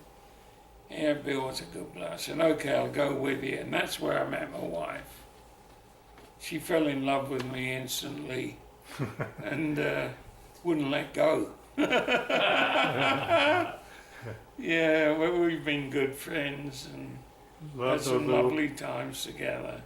I tell you, they're really neat. You know, they can be like this, and you pour a pound of rice in them, and their little generator comes back on. Yeah, well, Seska became a good British cook.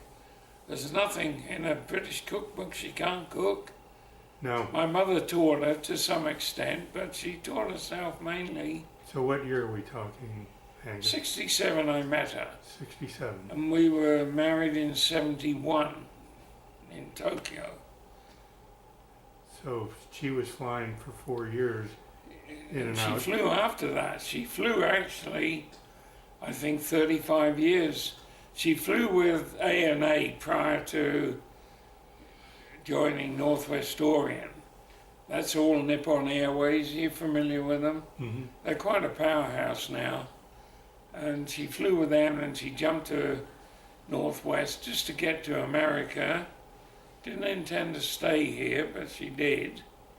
And obviously we got married and we've been together since 71. Mm-hmm. I was, in a sense, with her before that, but I wasn't married. Are you have children from this? No, we don't have any children. Okay. But And how much longer did you stay in Seattle before you pulled chocks? well, we haven't. We're still there. Our permanent home is still Seattle. So Okay. I landed in America in '64. I didn't go straight to Seattle, as I mentioned. It was Sacramento, and from there to Seattle, moved to Portland briefly, and that was it. You know, we had a restaurant in Seattle that held us there closely, and then we had a bakery. So we made our working lives were really Seattle. And Yeah. it was the bakery, a specialty bakery? Or Yeah, it was meat pies, Cornish pasties, British sausage, plum puddings, Christmas puddings, you mentioned one earlier, and shortbread. What bread? Shortbread is a Scottish biscuit. It was Bill Clinton's favourite, and we sent him some. I didn't know he loved the stuff, otherwise I'd have put ground up glass in it.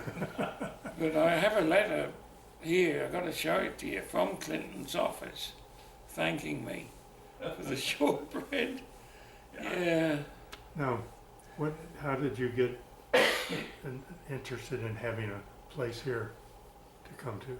Well, I got fired from Carnation. The only time I ever got fired, it was a royal case of nepotism where the local manager wanted his nephew to have my job, and I was happy for him to take it. I'd had enough of Carnation, much as George had. And Who's George? this Okay. is George. Jorge. Yeah. Okay. So anyway, always had an ambition to be my own boss, and I always had the ambition of a pub, and that developed into building a restaurant up. We were in the business 22 years, so we were more of an institution than a restaurant. What was the specialty of the restaurant? Well, it was all British stuff. All British. We did what people said couldn't be done. Sell British food. We did. And very successfully, I might add. But it was good quality food. What would be your favorite thing on the menu? Roast beef and Yorkshire pudding, but we had other dishes. Towards the end, we had to accommodate vegetarians. I always said I'll never make anything vegetarian, but if you want to stay in business and that's what people want, you do it in a hurry. So we did. Now, We made a number of vegetarian dishes. is your wife a cook in all this? No, No. she helped as a waitress on occasion. She did the books. She's a good little bookkeeper. Her father was a CPA in Japan, her brother likewise. So I think she grew up Yeah. in that bookkeeping atmosphere, Yeah. you know. No, she didn't.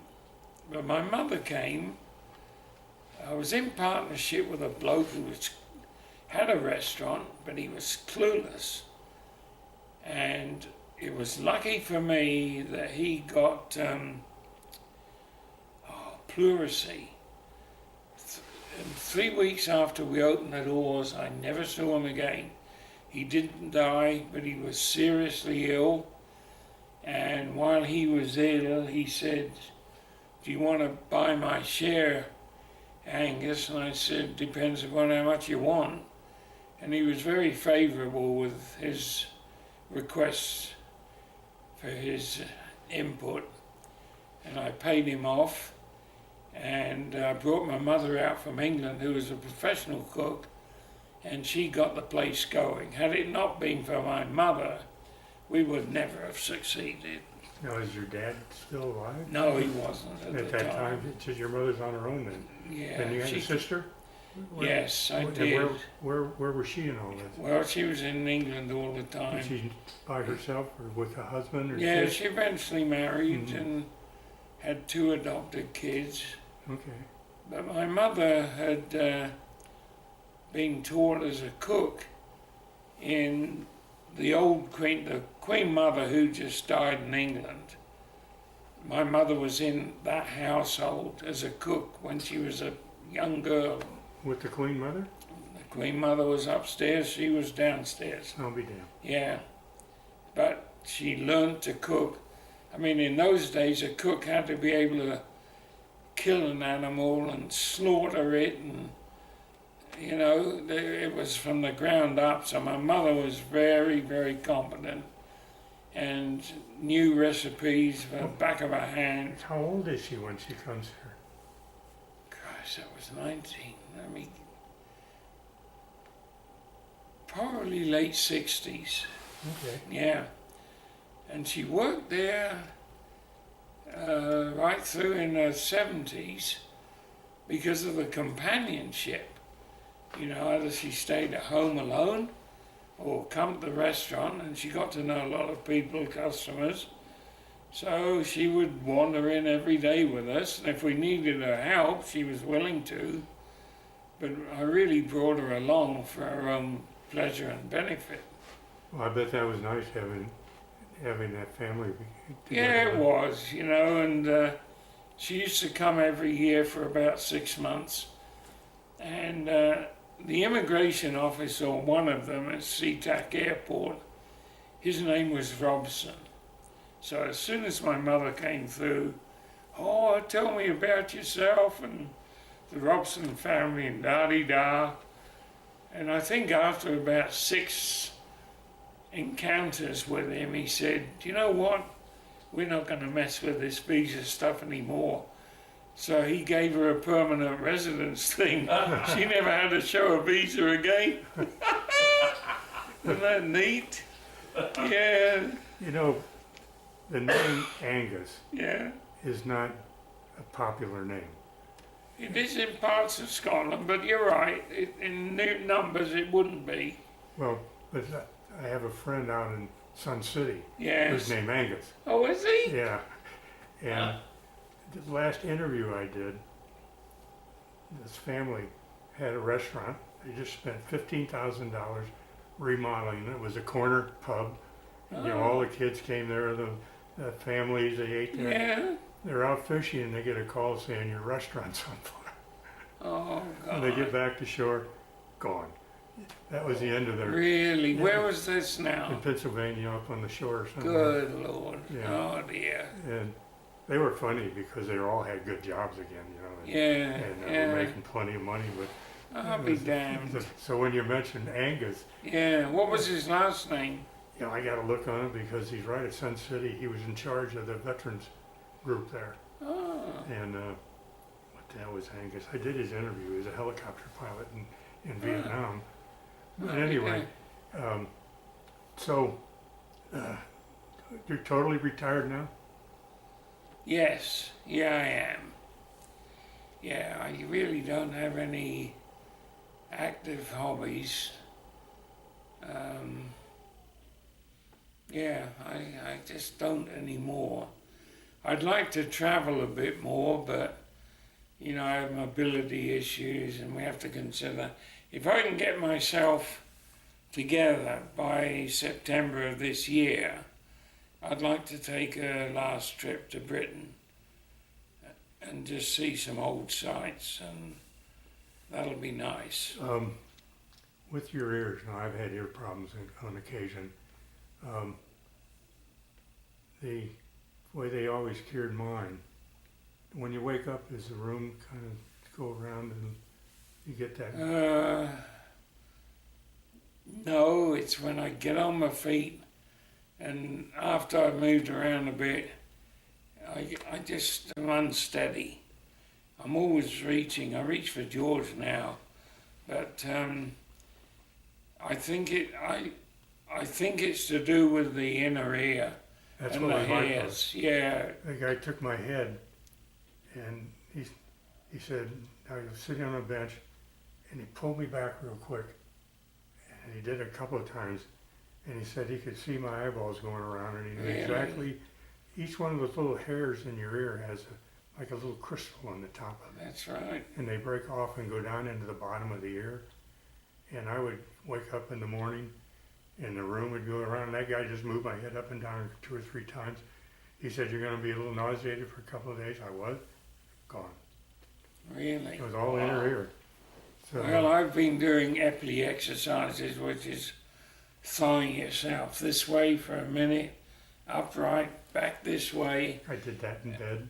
Did it help you? A little bit, but the thing was this moving my head up and back and forth real quick. Yeah. And then he knew what to do with my head to move those crystals into the bottom of my ear. And that was Yeah, I'm going to have to it. insist on that being done to me when I get back to Seattle. I'm just saying, I hope it's something simple like that. Yeah, I suspect it is. I Right. really do. So basically then your life now is up in Seattle for a few months and down Yeah, here it's a little more up there than here. We used to go to Mexico every year for winter. We had a favorite beach down there. I built my own RV out of a Dodge Mercedes Sprinter. It was a great little home on wheels. And we did that for about 10 years, and then I realized as I was getting older, I wouldn't be able to drive that distance. It was a 6-day drive from Seattle. And we both decided we'd been here before, friends in Indian Wells, and we stopped in Indio, and that was 2010. Contacted a real estate agent, and she led us to Shadow Hills, phase 3. And it was an empty lot, but it was a good lot. And we bought it right away. And then we built. So we moved in August of 2010. We've been very happy here. It's a nice area to live in. It is. Yeah. Yeah, I think... You got home down here too then? Pardon? Are you down here too in a home? Are you neighbors or something? Yeah, he's about 5 homes down from us. In Shadow Hills? Uh-huh. In Shadow Hills? Yeah. Oh, good. Yeah, it's Okay. neat. There's another friend on the street, Bob Swain. I think we're the 3 strongest clique, aren't we? Nobody's interrupted the trio. yet anyway. Well, Yeah, so it was, I think we did it the right time. I'm not so sure I'd be keen on a 6-day drive from Seattle to Sandusky Beach anymore. But it was a good life. We lived simply, and I had a kayak. I caught fish every day, never failed, and gave most of it away. But anyway, that's that. this is in Mexico. Were you on the Baja side? Baja, yeah. Are you familiar with that area? You know, Loreto, Mulahay, any of those places on the Sea of Cortez side familiar to you, Harry? I helped a guy build a home in Puerto Penasco at Los Conchas, and that's just an hour and a half across the border. Oh, okay. And but I flew to a lot of the towns down there, and we go all the way to the end just about and get on the panga boats and do our fishing with the panga boats. Yeah. Yeah, but it's not quite the same anymore down there. It's a little iffy in spots as to whether you want to get in your car and go somewhere, because you may not ever be seen or heard from again. So yeah, we never had any theft. I had a sign in the back of the vehicle in the front window that in English and Spanish said, "Danger, collector of venomous reptiles." Nobody ever broke in. Nobody ever broke in. Eh? People would walk at some distance to avoid that van. Yeah. So. now, your mother, is she here or gone? Is your mother alive or? No, she died. Oh God, trying to think. Late 1980s, I think. Okay. She was 80 when she died. I think she was born 1908, so she would have died 88. Yeah, she went back to England at the insistence of my sister. That was a big mistake. She should have stayed here with us. I think she would have lived a bit longer. I heard that more than once. No. Yeah, she died relatively lonely. Could you come up here for a little while and just chat a little bit about what's going on out there? He knows if he talks, he's a dead man when he leaves here.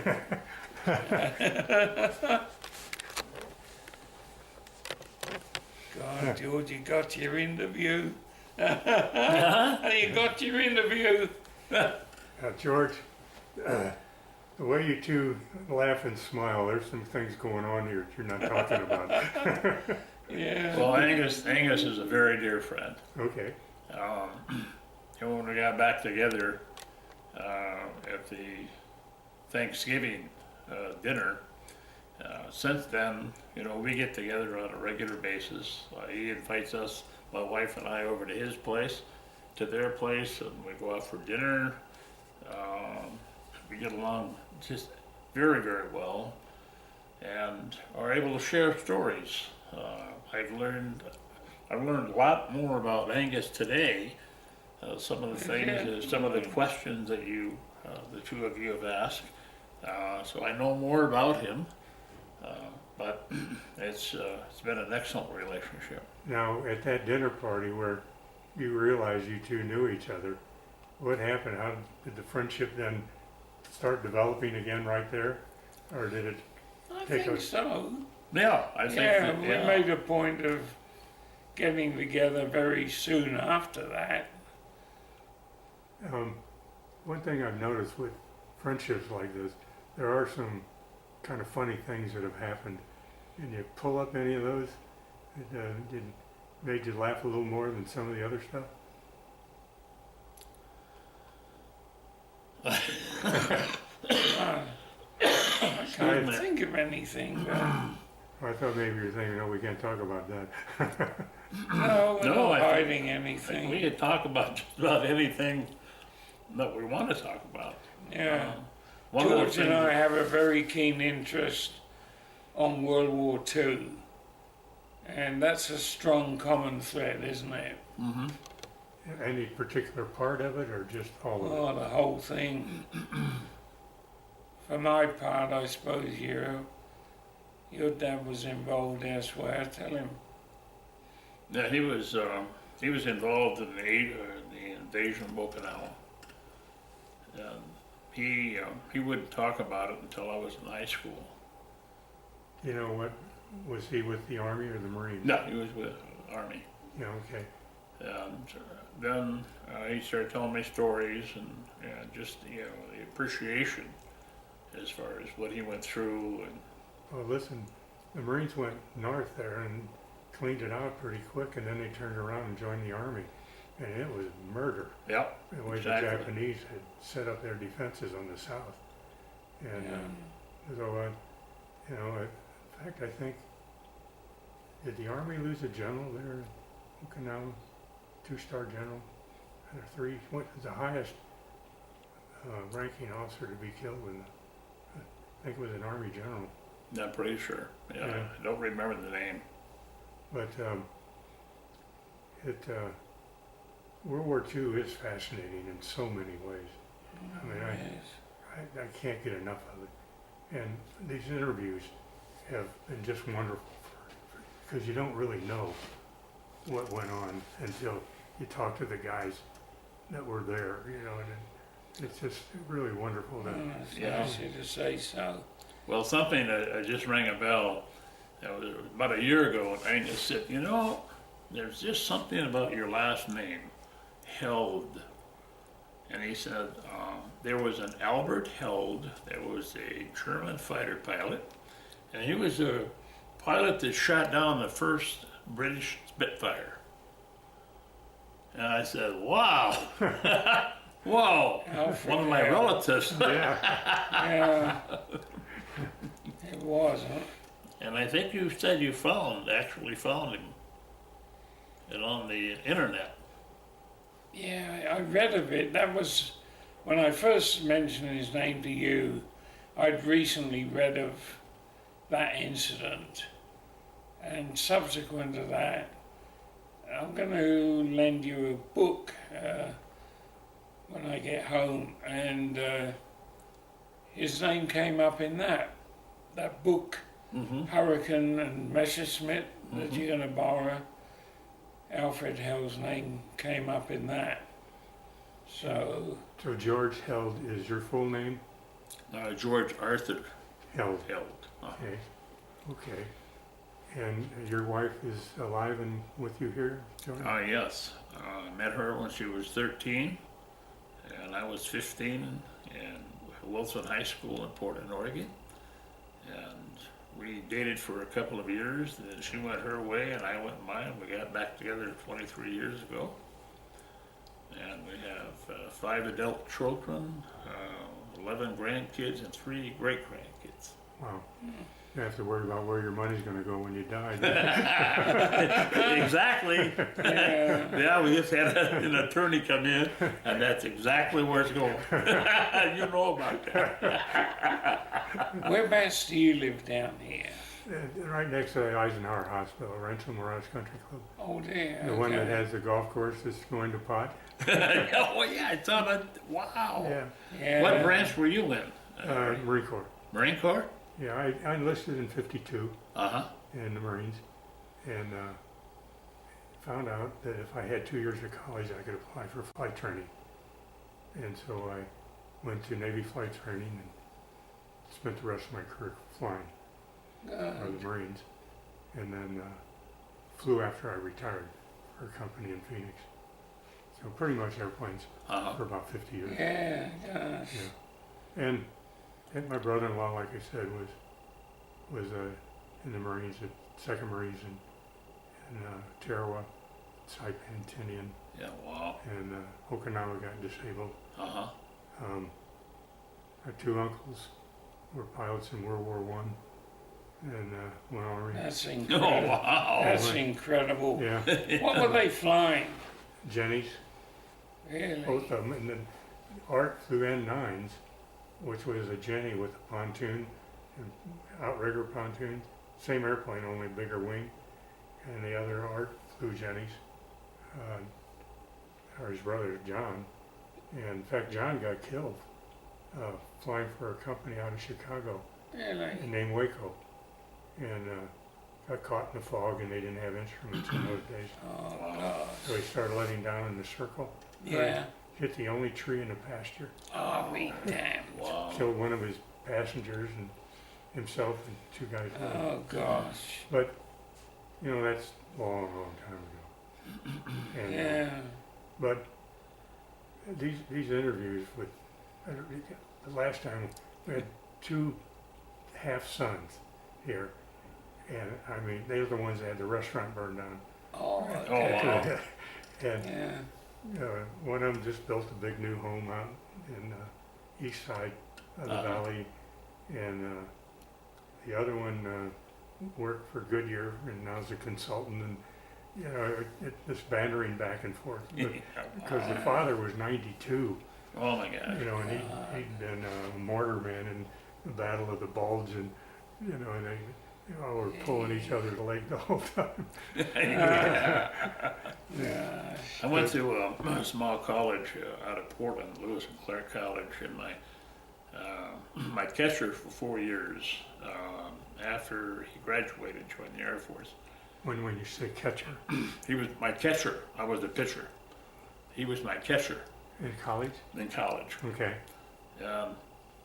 He joined the Air Force, and then in 1968, I was a teaching school. I was a biology teacher and coaching. And I found out that he had been shot down in South Vietnam, and he is still missing in action. His name is Buddy Smith.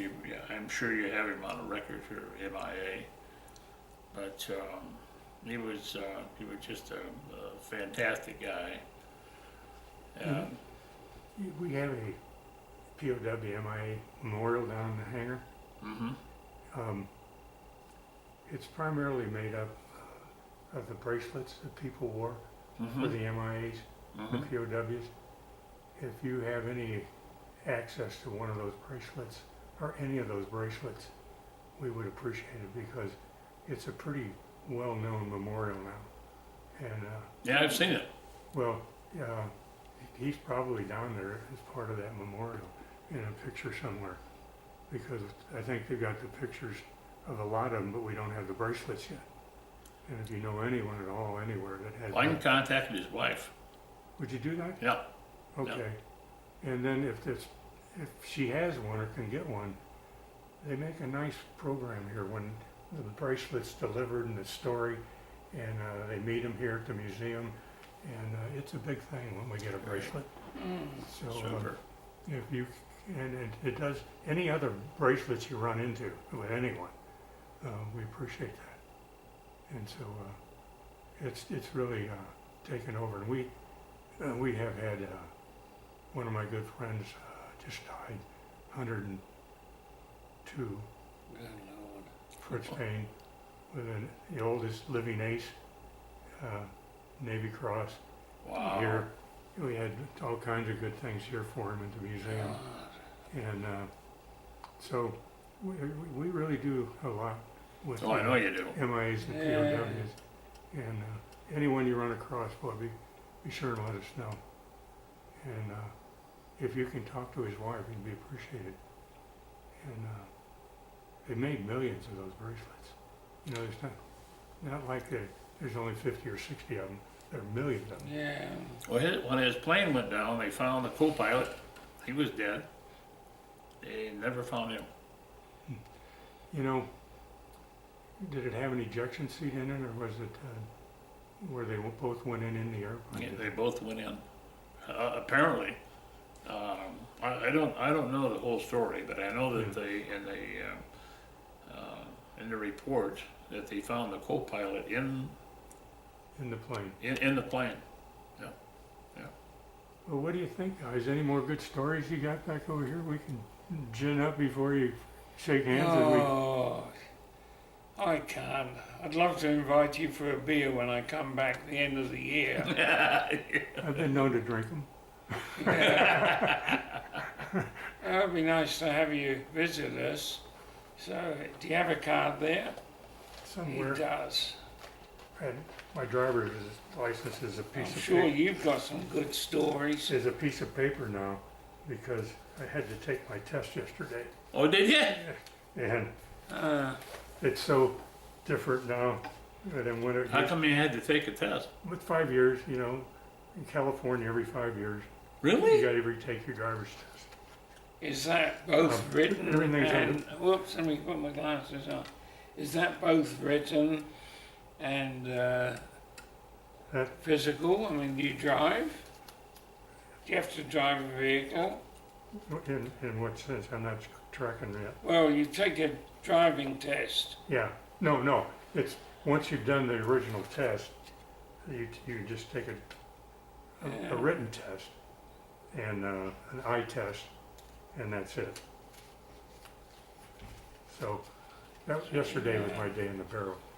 And that's this piece of paper right now is my driver's license, so it comes in the mail. And In one of the true or false questions, did they say that it's a law that you have to signal? I hope you put yes. you know, the funny thing about it is, it used to be pretty hard with all the people who don't speak English now. It's 18 questions, and the printing is this big. Oh, wow. Yeah. And there's only three choices, like yes, no, this is the answer. I mean, I read the book a couple of times, and it's 100 pages, and I thought, well, I'm not going to remember half of this crap. And there was hardly anything on there that was any consequence. So they're looking at George. Well, Harry, thank you very much. Yeah, It's been a okay, pleasure. Harry. My pleasure, I sir. hope we see you. Thank you very much. before My pleasure. Christmas. I'm sorry, missed that Do last. you like Scotch whiskey?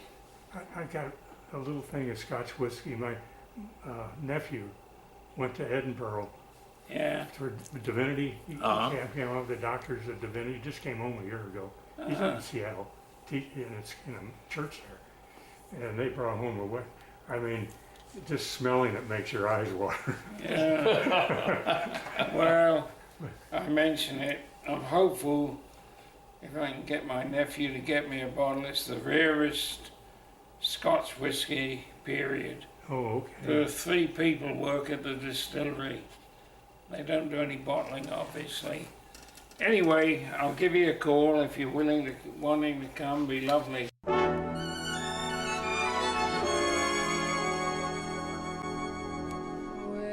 When I grow too old to dream, I'll have you to remember. When I grow too old to dream, your love will live in my heart. So kiss me, my sweet, and so let us part. And when